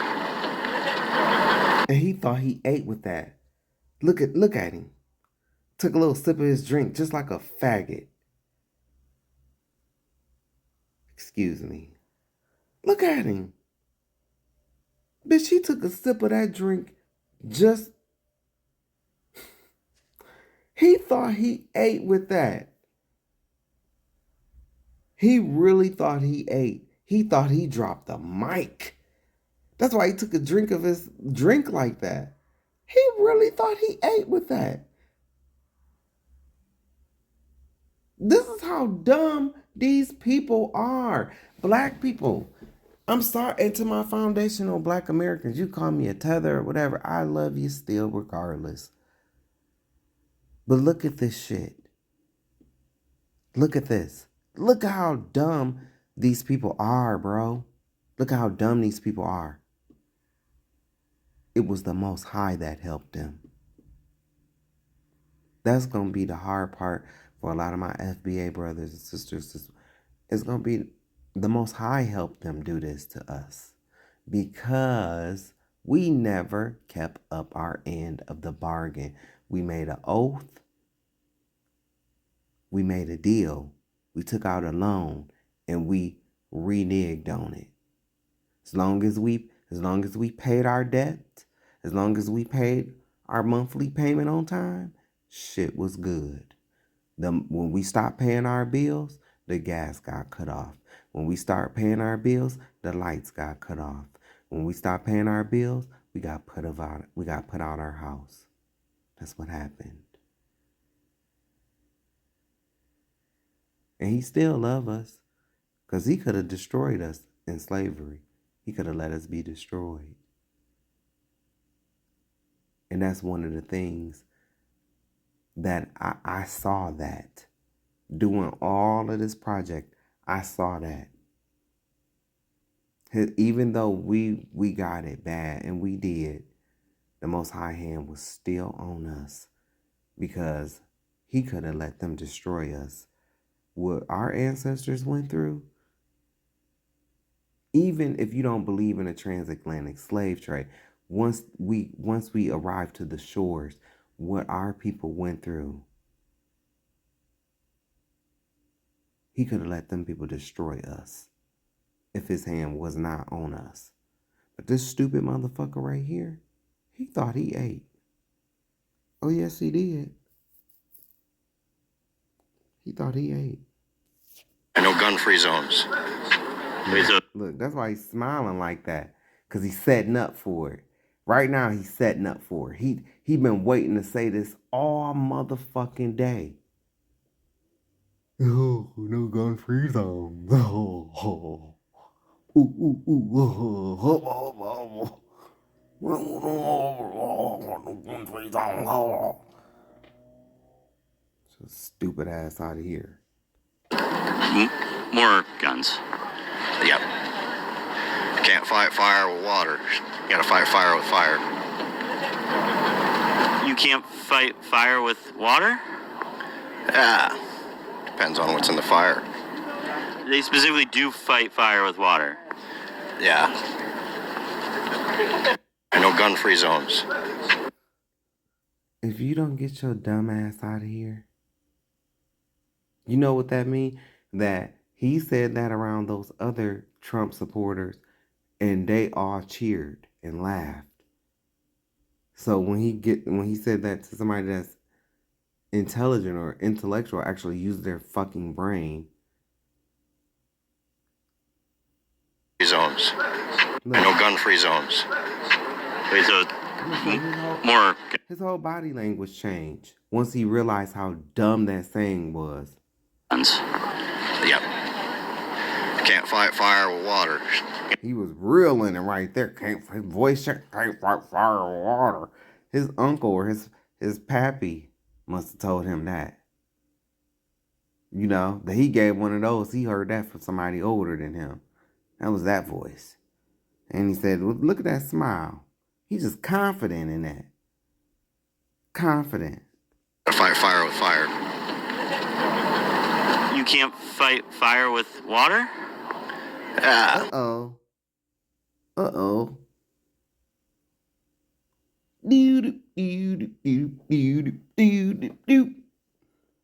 Uh-oh. Stupid. Depends on what's in the fire. Yeah, that. Damn. It is stupid. Depends on what's on the fire. Like, get the fuck out of here, you stupid ass idiot. I'm starting to think you motherfuckers are really part goat. I mean, I don't know. I mean, you smell like wet goats and dogs. I mean, this is the video I showed on the last. Look at this dumb motherfucker. Not like you did everything he said he was going to do, and you did it. So what are some of those things that he said and then he did? I would have got down on one knee. He was just one thing. One thing he said and then he did. He caught me off guard there. I don't know. Yeah. Okay. I always wonder, like, see, I can never do with the guy in a button up, you know, that's interviewing these people. I can never do that. Cause how he don't laugh in these people's face. And he's using straight logic. Like, but how he don't laugh in these people's face is beyond me. Cause you can feel the, like, as an empath, I could feel the awkwardness. I could feel it. When he asked, it was like a gut punch. Oof. What has he done that he said he was gonna do? And couldn't recall it. That's a gut punch. These people voted for him because he was white. Just say that. But they not gonna say that. Because they gave black people so much shit for it. With Obama, they can't come out and say that. Or they, if they do, well, you voted for Trump because he was white. I mean, Obama because he was black. Like, well, yeah, doofus, you've been voting for all the fucking presidents because they've been white. No, okay. Listen, I'm telling you, y'all, she did. She did. She shot it with one of her tits. She did. It wasn't on purpose. It wasn't on purpose. I mean, you know, it was an accident because sometimes they just discharge, especially like when she, you know, changed the mag clip. You know, that's below the waist. You know, that's where she keep it. And so she changed the clip, and you know, the dog was right there, and you know, next thing you know, came out her tit, pop, and dog, and you know, she a robot, so you know, she don't eat, you know, meat and stuff like that. So, you know, she gave it to Marjorie, and you know, they did what they did with it. But yeah, I'm telling y'all don't know y'all people. I guess I was just wondering if you killed that dog. What are you talking about? Did you kill the dog? Oh my gosh, you're crazy. It has been so hard to get answers to any questions here. Sir, you're on the cord there. I guess I was just... Yeah, she did. I mean, you know, she shot it with her tit. She has the, you know, she's the fembot. I just showed you the pictures. She shot the shit out of that dog. Look. When she changed the clip, it did just like that. Got the dog right in the ass. And, you know, it was gone, so she gave it to Marjorie.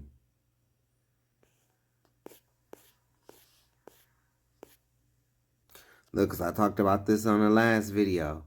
Look, I told you that dumb bitch. She couldn't even do it right. Look. Look at them all in the back. Do you see how they did their lips? Do you see how they... Look at them in the front. Now watch this dumb hoe.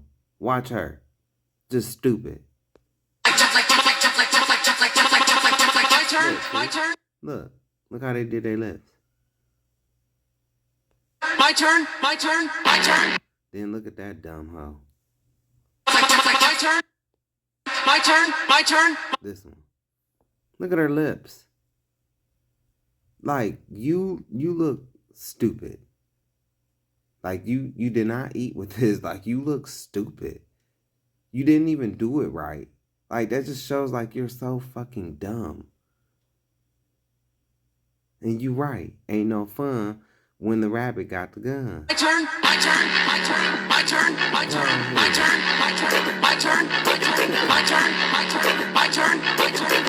I'm sorry, but I've come across this video at least like 10 times now. So the ancestors is screaming, nephew, put this on the video. Now. Do it now. Right now. So I gotta do it. So you all remember LaToya here, right? Well, LaToya has taken off the hat temporarily to ask us for our help. But before we get to her request, allow me to remind you of some of LaToya's greatest highlights.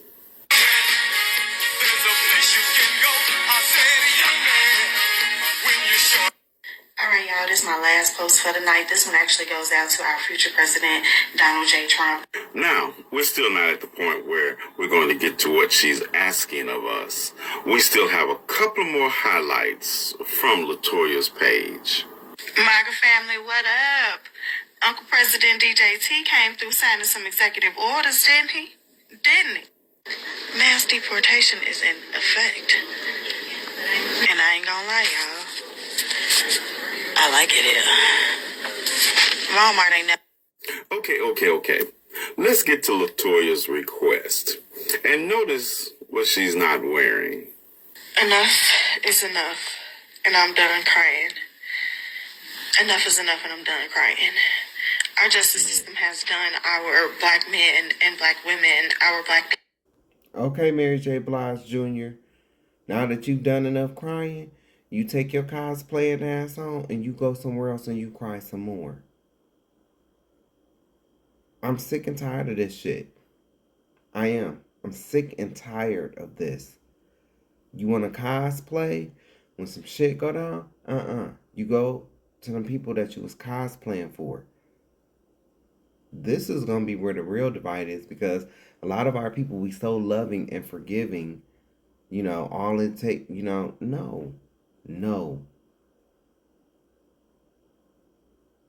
When you choose this path, just like when I chose this path, when this path chose me,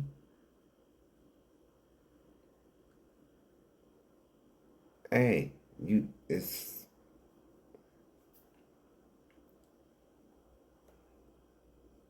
I'm aware of I just played you the video on first, what they do to people that talk about them Ewish people. See, the only reason why I've been able to make it this long is probably because of God, of course, but because my platform ain't, big as nothing. Because I'm not a grifter. I've been talking about this stuff 10 plus years. I don't care about having an audience of people. As long as the Most High know I did this work. I can't make nobody like me, tell them the truth. You ain't gonna have too many friends or followers. So, but I'm aware of, the financial things that can happen. But just like how I said my page ain't monetized, my videos ain't monetized, my channel ain't monetized, none of my social medias are monetized. I did not get into this for the money. I didn't. My Cash App ain't on my page. Because I didn't get into this for the money. I didn't. I can't, stop nobody from making donations, I ain't turning down nothing. Unless it's, not for my good. So, yeah, I'm gonna throw that in there. But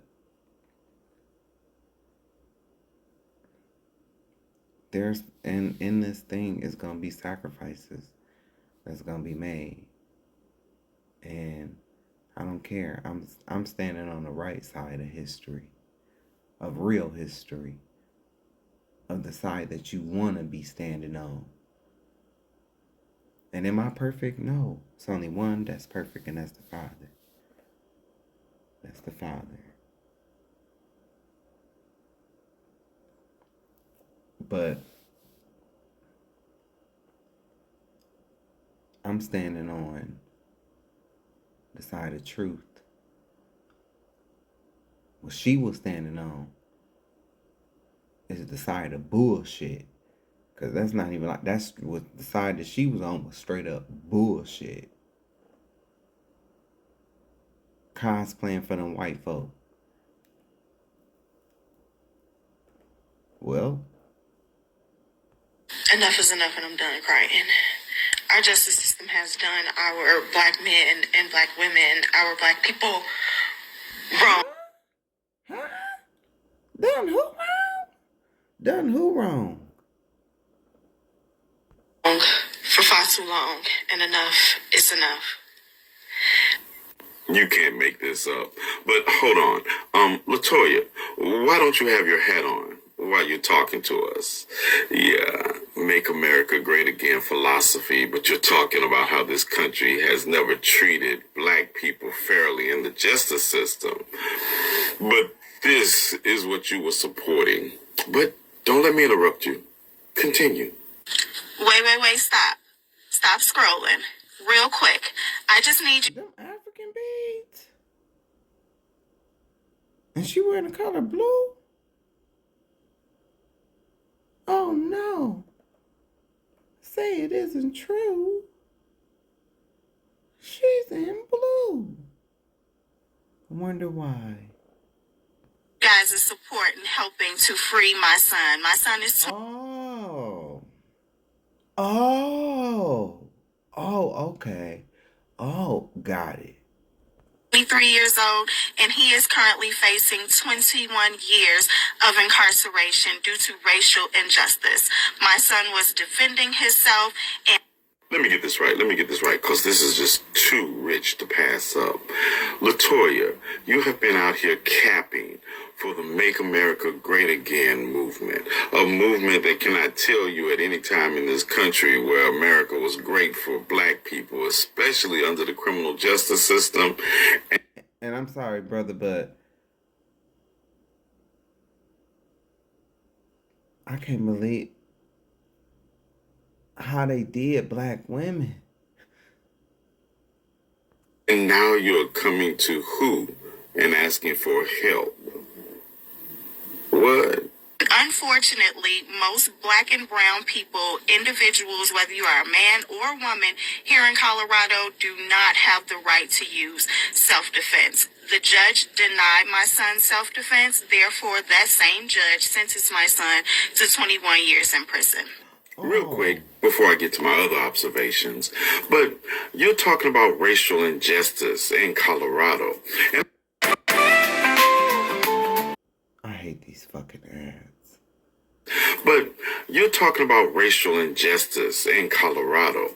And I went through your page to see your call to action on behalf of Elijah McClain here, who was murdered by authorities in Colorado. And I didn't find any. I didn't find any mention on your page to the racial injustice that led to the death of Elijah McClain at the hands of the same system you are now asking for help with. But I digress. I also noticed how you traded in your MAGA hat and all this aesthetic for this aesthetic when you were appealing for help with racial injustices.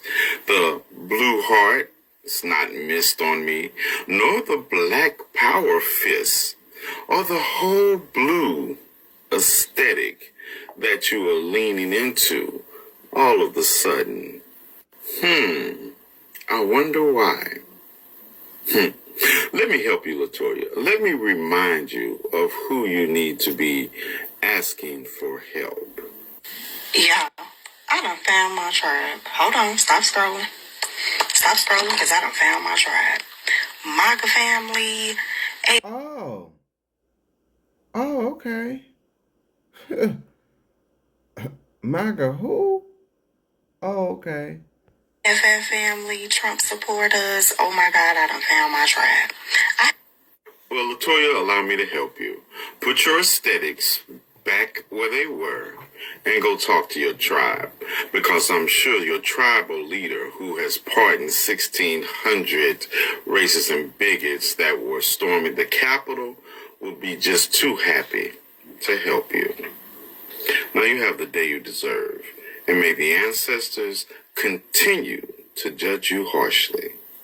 I voted for Trump. Not once, not twice, 3 times. I stood by him through the Epstein files, through every lie they called him in, through the prices going up at the store. I defended him to everybody. But I voted for Trump. Not once, not twice, 3 times. I stood by him through the Epstein files, through every lie they called him in, through the prices going up at the store. I defended him to everybody. What did it do?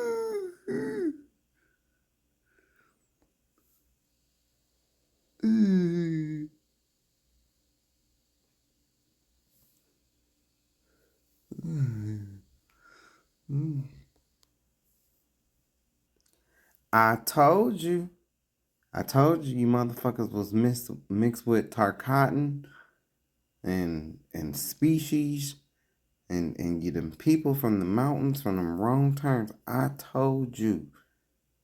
Somebody need to tell this bitch. Gingivitis is the cause of all tooth decay. I mean, damn, bitch, you talk about long in the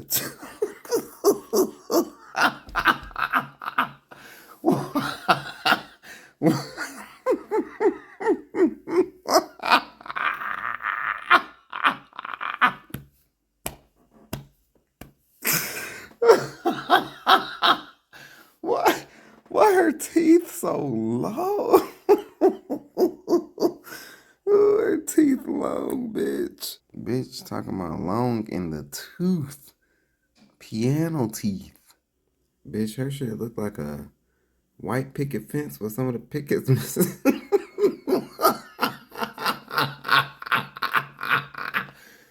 Ma'am, your gate is open.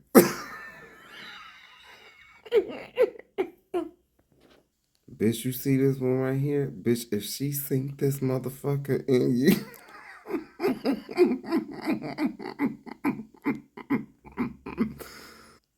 Bitch, they bring all the babies to her, all the male babies, for her to circumcise them with that one tooth. Girl, you put barbed wire around fences and shit like that, and not in your mouth. Bitch, I think I found the inspiration from Melina. God damn. Bitch got all kind of jagged edges protruding out of... Bitch, I want to say gums, but I don't see no gums there. Bitch, I don't give a fuck what nobody say. This bitch eat people.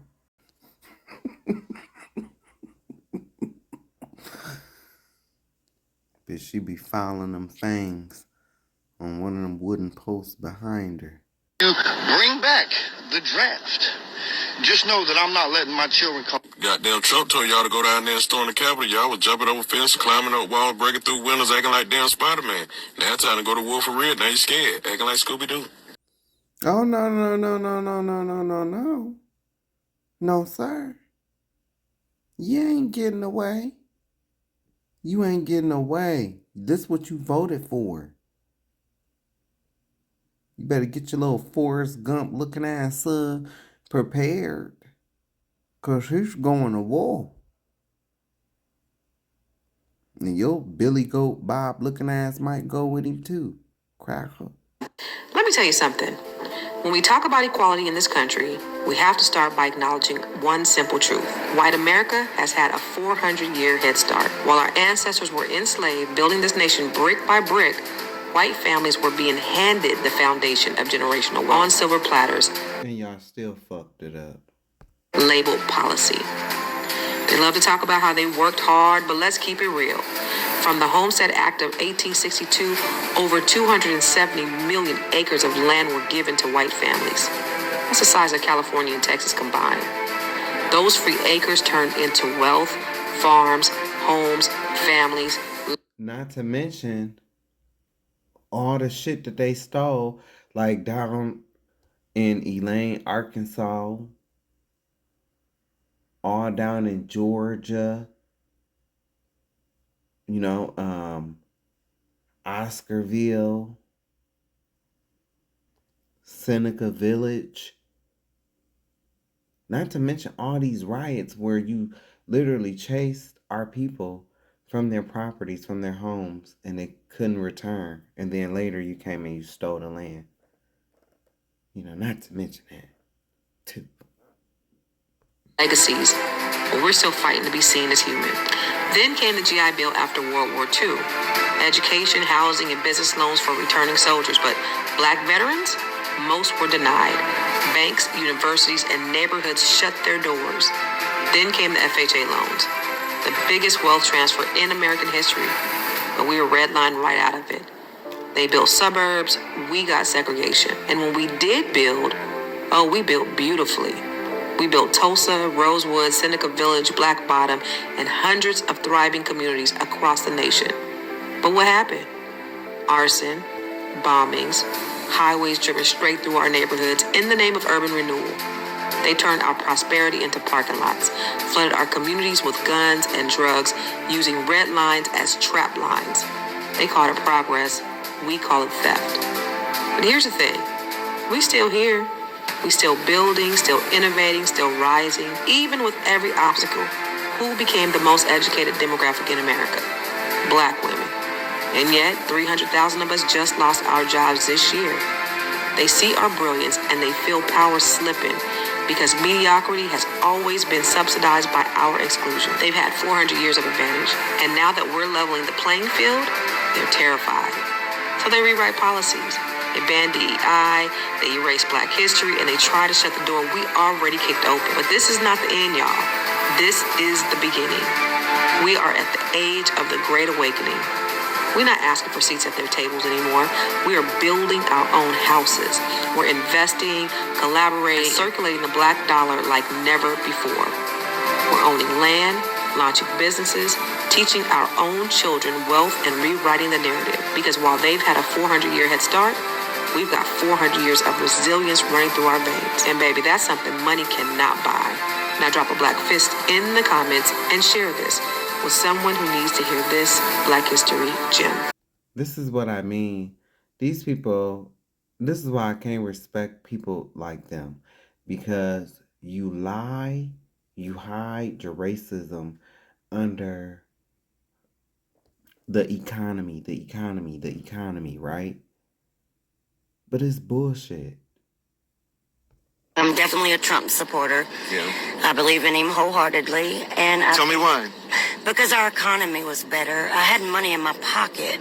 I wasn't spending $5 a gallon for diesel. We run a small business, and it's important. Fuel, energy is important. So the numbers show that the economy is better, but you're not feeling it? No, I don't believe in their numbers. They lie. Even though that's what I've checked myself, and they lie. How so? Tell me. How so? Well, like they say the economy's better. It's not. Even those people that you claim is lying, they still look like your transgender man looking ass. This look like a little Bobby. This look just like a little dude. Oh my God, just Neanderthal. Bitch, I can't tell. Bitch, it look like Mr. Anderson with, bitch, I don't know. It's just,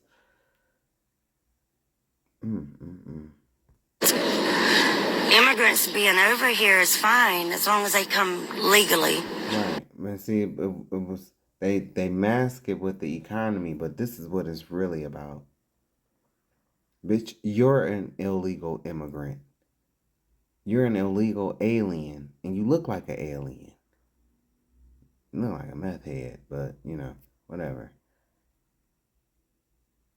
Your people came over here. That's why this country is in the way it's in, the shit that it's in right now. Your people came over here. You sneezed on everybody. Got them right on up out of here. And you broke over 500 treaties. Even the people that you claiming is lying, they look like you. Biden looks like you. I don't like that motherfucker either. And we vet them, and we know who is riding beside us in our vehicles. They don't know our laws. They don't speak our language. How can they communicate properly? It's not safe for them, and it's not safe for us. Every single problem and everything that's going on right now, everything that's messed up, white people created it and make it go on. I ain't trying to be funny, it's just the absolute truth. Y'all want to hide and deny and point fingers at everybody else. It's the white people that's messing up this world, period. But that's why they want to point a finger and hide and shit like that, because they know this. But they don't want to hear it. They know they fuck ups. They know. That's why they get so angry with black people. It's like a motherfucker know, like, okay, it's a job, for instance. A motherfucker who ain't experienced, right? They know. They can feel it that, you know, they shouldn't be doing this job. You know, and the person who is experienced and who do know they should be doing this job. It's kind of like that. And so the person who shouldn't be doing the job has resentment for the person who's experienced and can do the job in their damn sleep. That's what this is like. They have resentment because we are the real chosen. We are the real chosen people. That's why they hate us. Goes all the way back to Genesis 25. Read that and then read Genesis 27. with a strong emphasis on verse 41. This shit was crazy. Difference between how the East and the West depicted black people in animation history.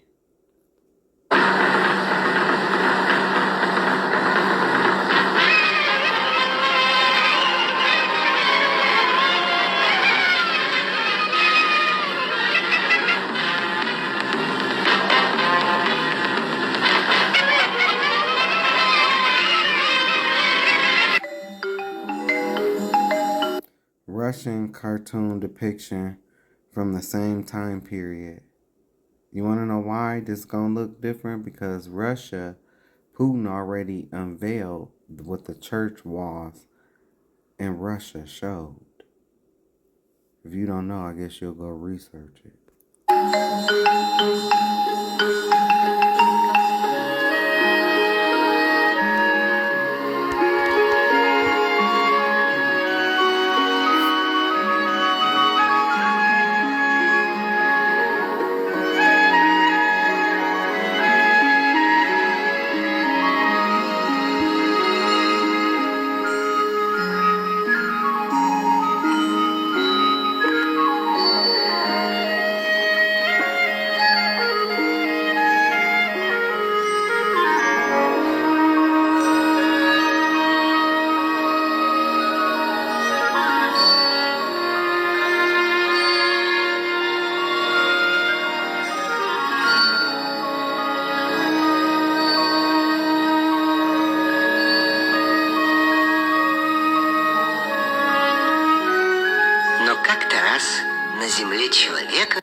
Wow.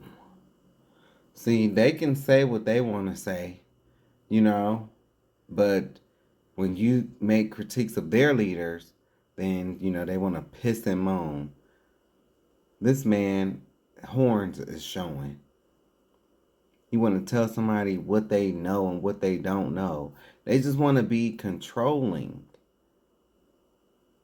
That's what this was all about. And when he realized he couldn't control this young man, and the young man actually knew his shit, that's where the wow comes in with his Pee Wee Herman looking ass.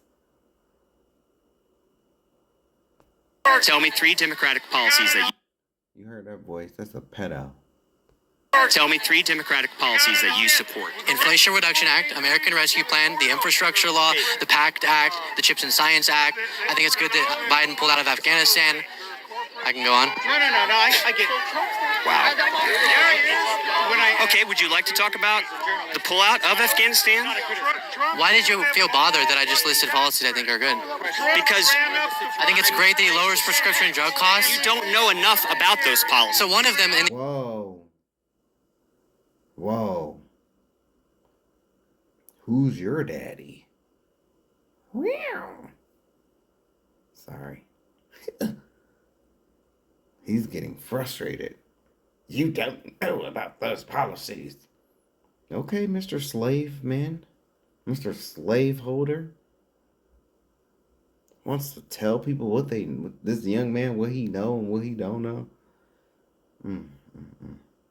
Inflation Reduction Act is capping the cost of insulin for Medicare recipients at $35 out of pocket per month. And I think that's really good. I don't think seniors should be having themselves price gouged. Now Medicare will negotiate drug prices. And it's like, this stuff is accessible. It's available. So, and it's political. The reason why a lot of people don't be knowing about stuff is because they don't want to read. They don't want to read. And I don't, now on that shit, I don't blame them. Because I do not like the way, I don't care, both sides do it. They will have their one little bill that they told us about, the one little line, right? And then when they bring it forward, now it's like 600 to 900 fucking pages. And it's like, wait a minute. You only told us what is all the rest of this shit? Oh yeah, that's nothing.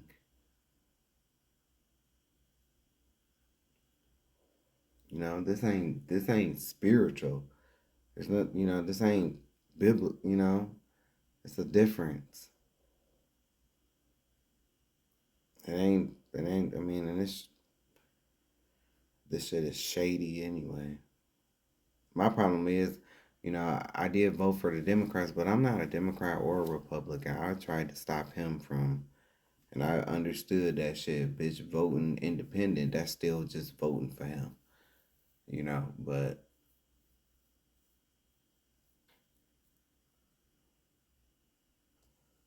to keep him out of office or to keep his kind out, yeah. Because his level of danger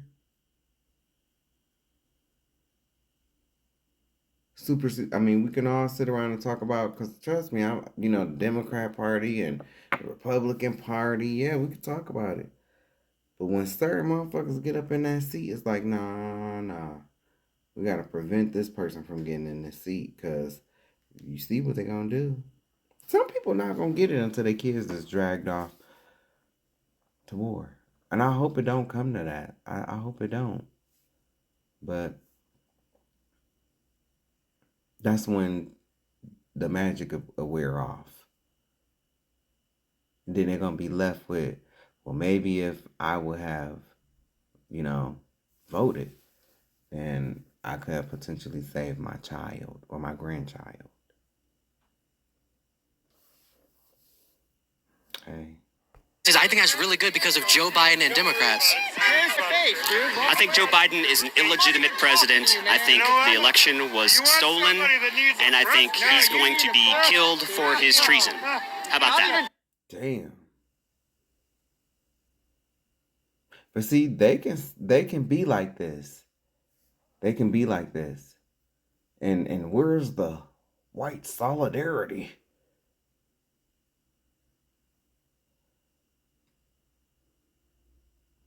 Well, I think you are a Pee Wee Herman ass pedophile.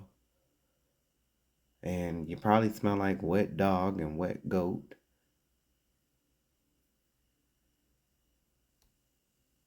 You look like a figure skater. How about that? Let's talk about their biggest fear, because I think that explains everything. White nationalism or white supremacy or white mediocrity, whatever you call it, it's not rooted in pride. It's rooted in terror. And the terror that one day they will be treated the way they treated everybody else. That fear comes from history, from memory, from knowing exactly what was done in the name of power, in the name of profit, and in the name of dominance. To understand this, we have to name the brutality honestly. And there's been so many instances, but I'm gonna name a few. Enslaved people were branded with hot irons like livestock. Fingers, ears, breasts, and genitals were cut off as punishment. Teeth were knocked out. Tongues were cut out for speaking their language or telling the truth. Iron masks with spikes inside were bolted on the faces so people could not speak, eat, or cry out. Some were locked in cages barely large enough to stand. Women were raped as policy, not in secret. Rape was used to breed more labor and destroy family bonds. Men were raped as well, often publicly to break their spirit and strip them of dignity. Husbands were forced to watch their wives violated. Parents were forced to watch their children beaten, sold, or killed. Pregnant women were whipped until they miscarried.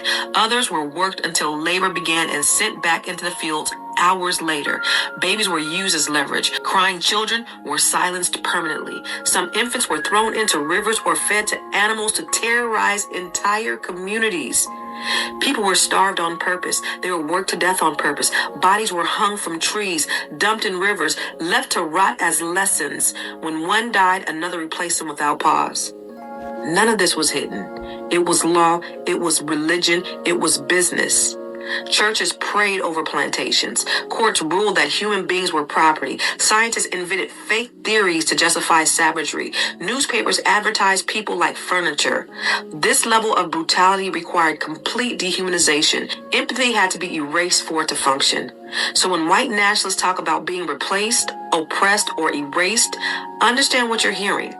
You're hearing projection. They are imagining themselves on the receiving end of the world their ancestors built.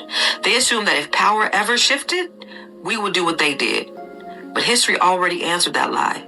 Despite centuries of unimaginable terror, Black people didn't respond with genocide. We did not build systems to annihilate others. We built families. We built culture. We built resistance. We built joy. We built morality under conditions designed to destroy it. Black history is not a story of revenge.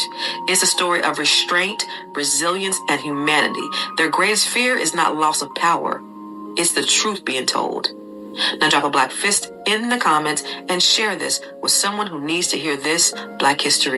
You're a Trump supporter, yes or no? Yes, I am. Can you say what you just said again? I said, I don't care if there's 100 14-year-old girls that come forward, not only implicate him, but is proven in a court of law. Let him be the president for all of us. Don't we want him to succeed? Well, except for the 14-year-old girls who are trafficked. You're saying ignore their stories. There are because bigger they issues in the world. Then telling the stories of children who were trafficked and giving them their justice? Much bigger issues in the world. This why that cracker feel like that. The reason the STD rate is so high is because rich white people touch their children and then doctors cover it up. Most of the girls between the ages of 5 and 9 did not claim they had been assaulted, but by the time record-keeping systems were in place in the late 1920s, girls under age 13 accounted for 10% of reported infections among females. So, doctors were vexed as to how so many girls had become infected, particularly those from white, middle, and upper-class families. Many white professionals believed that only foreign or ignorant men abused their daughters, and so assumed that incest occurred only in poor, working-class, immigrant, or African-American families. When the evidence increasingly pointed to men from their own class, doctors, public health officials, social reformers, and educators speculated that girls could become infected from non-sexual contacts with toilet seats, towels. Modes of transmission doctors had already rejected for adults and boys. Healthcare professionals ignored the possibility of sexual assault and insisted instead that girls faced the greatest risk of exposure in the school lavatory. White women, are y'all okay? See, because of systemic racism, you're not even protected in your own home. They blame us for the STD rate when really it's your father touching you and giving you a venereal disease, statistically speaking, historically speaking. And if you need help, you know who to look at. It's not us. It's them. It's your dad. It's your brother. See, white women are under attack in this country from the damn people on that island hanging out with the rich, damn near down to the middle class household. These little white girls are very unsafe and thereby making my community unsafe. Come on now. You know I'm coming with it. You know I got to show you how they're getting it. And then they're giving it to their daughters. This is what they've been doing. And just like he don't think it's nothing wrong that 100 and some underage girls can come forward, that's why. That's why I'm showing you why he feel like that.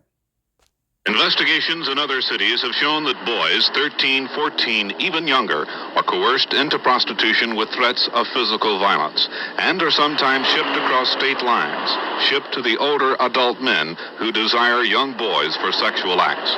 Occasionally, these boys' episodes with their older clients ends in physical violence. There are men who seek young boys to torture and sometimes to kill.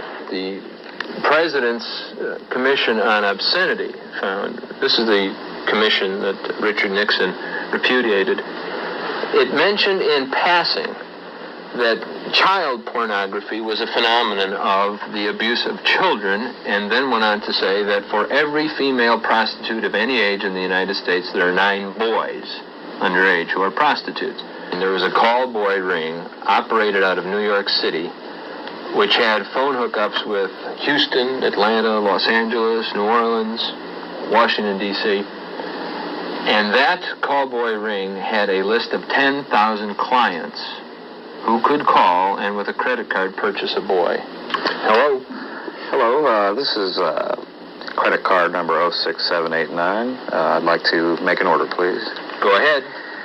I'm looking for a young male, blonde hair, blue eyes. Body hair or no body hair? Thick body hair, please. What age? 10 to 12.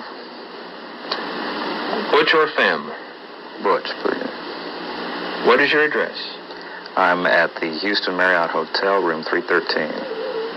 Wire me $200 now by credit card and have $100 in cash for the boy. He'll be there in 30 minutes. Thank you. Thank you. The kind of individuals involved are down the line, almost in every instance in the cases I've investigated, men who are very powerful, usually very wealthy, and usually administrate control over a large number of people. A 16-year-old boy came to us telling how he'd started as a prostitute at age 12 and now is employed by a large Houston corporation.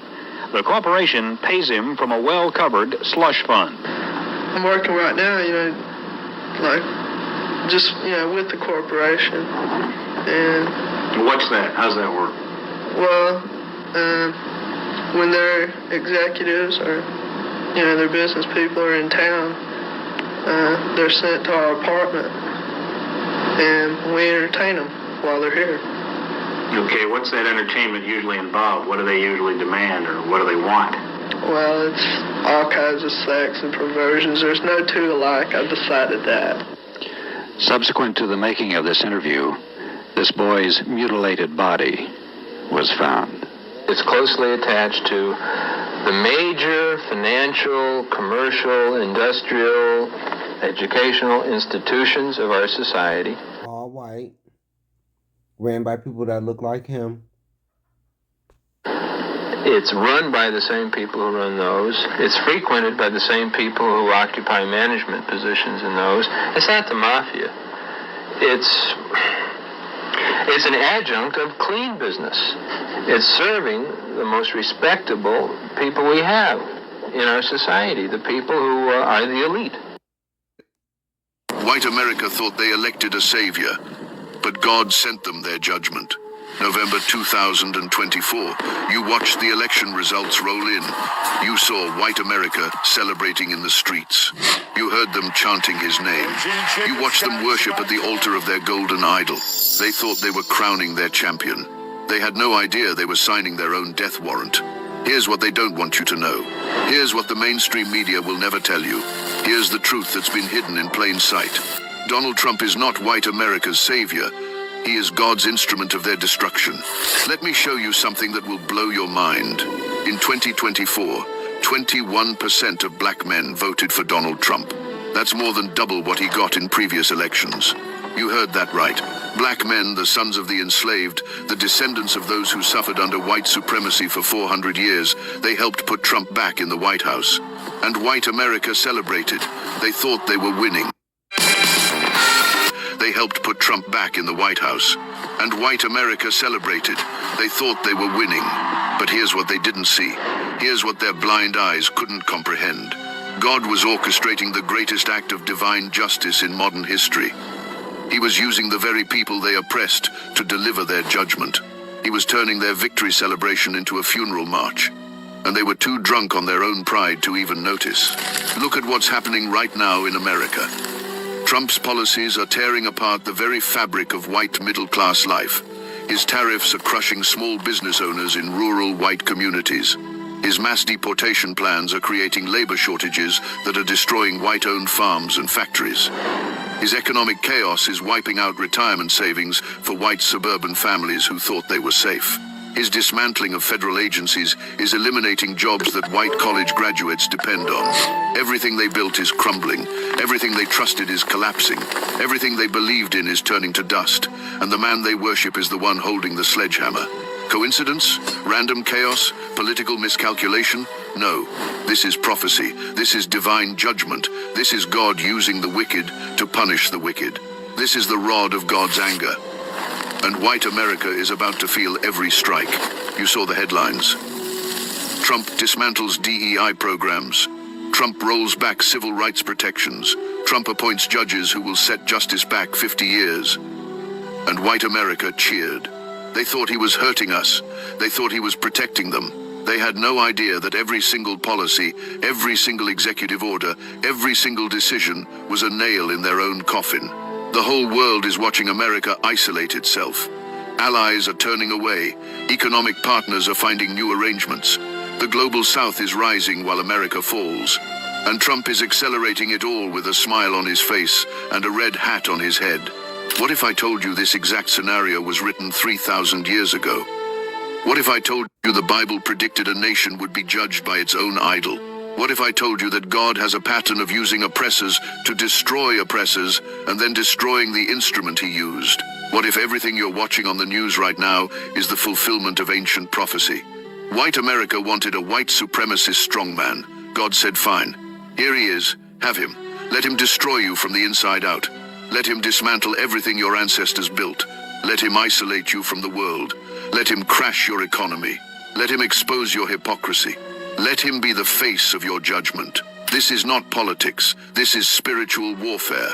This is not about Democrat versus Republican. This is about the God of justice settling accounts with a nation built on stolen land, slave labor, and innocent blood. This is about 400 years of oppression coming due. This is about the chickens coming home to roost. This is about divine vengeance wrapped in a red tie and delivered through the ballot box.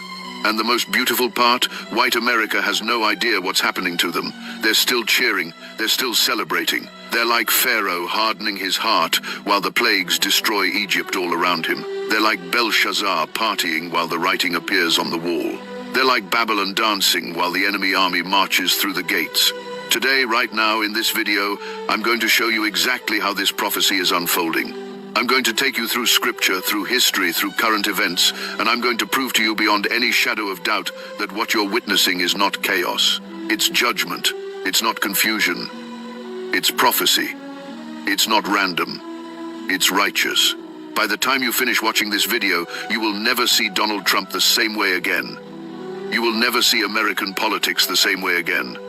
You will never see the news the same way again.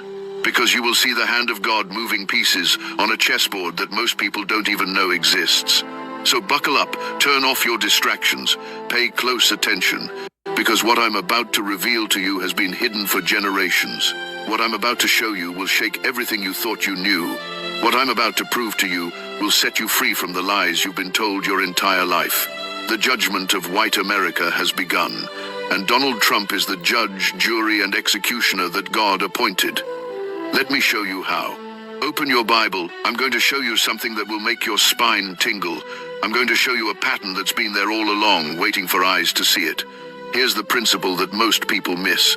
Here's the theological truth that's been buried under centuries of false teaching. When God judges a nation, he doesn't send fire from heaven the way most people think. He doesn't send angels with flaming swords. He doesn't split the earth open and swallow the wicked whole. That's not how divine judgment works in most cases. Here's what God actually does. He gives a nation over to its own desires. He gives them exactly what they asked for. He lets them have the leader who reflects the darkness of their own hearts, and then he watches as they destroy themselves with their own choices. Turn with me to Romans chapter 1, verse 28. Paul writes, God gave them over to a reprobate mind. Did you catch that? God gave them over. Not God struck them down. Not God punished them directly. God gave them over. He released them. He stopped restraining their evil. He let them have what they wanted. And their own wickedness became their judgment. This is exactly what's happening with Trump and white America right now. They wanted a champion of white supremacy. They wanted someone who would say the quiet part out loud. They wanted someone who would promise to take them back to the good old days when they could oppress without consequence. And God said, you want that? Fine, here he is. Now watch what happens. Look at Deuteronomy chapter 28. This is the chapter of blessings and curses. This is where God lays out exactly what happens to nations that obey him and nations that rebel against him. Starting at verse 15, God describes the curses that will come upon a disobedient nation. And listen carefully to verse 28. The Lord will strike you with madness and confusion of mind. Madness and confusion. Does that not perfectly describe American politics right now? Does that not perfectly capture the chaos of the Trump era? White America is groping in broad daylight like blind people. White America thought they... So, y'all, it's about that time. And, I thank you for your support, for your love. Remember, I ain't asked you for a dime, but I thank you for your time. And this gonna be the last video though. I figure I ended on a good note. Black privilege is getting worse by the year. And by worse, I mean they're getting more bold with their schemes and their actions. I do find it pretty funny, though, when you have those interviewers on the street, they go up to a bunch of black people, they're like, you got 100 fish, and 13 of the fish cause half of the problems. What do you do with those 13 fish? Almost every time the black people say get rid of the fish. I wish the natives could have said that when your ancestors washed up on the shores with your dirty ass bodies sneezing on people and shit like that. Then you wouldn't even be over here to worry about the native black people. And the ones that your bitch ass ancestors brought over here. Fucking cave dweller. These motherfuckers are so dumb. They be thinking they just be eating. No, how about throw this 13, whatever the fuck you talking about. How about let's look at the fishermen. Let's look at the fishermen. Who are these fishermen? How do we know that these fishermen ain't did something to 13% of these fish? Trying to poison the people. I was gonna eat them. I mean, you're already doing that with your GMOs. And that come from motherfuckers that look like this cave dweller right here.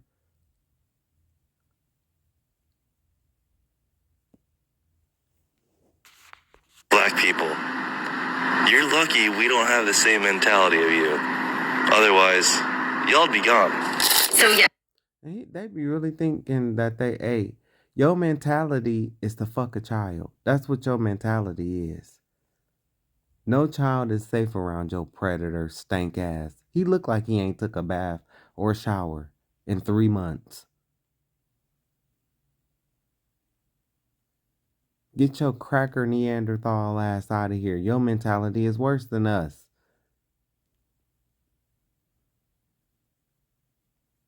You're the known rapists. You're the known kidnappers. No child is safe around you. You eat people.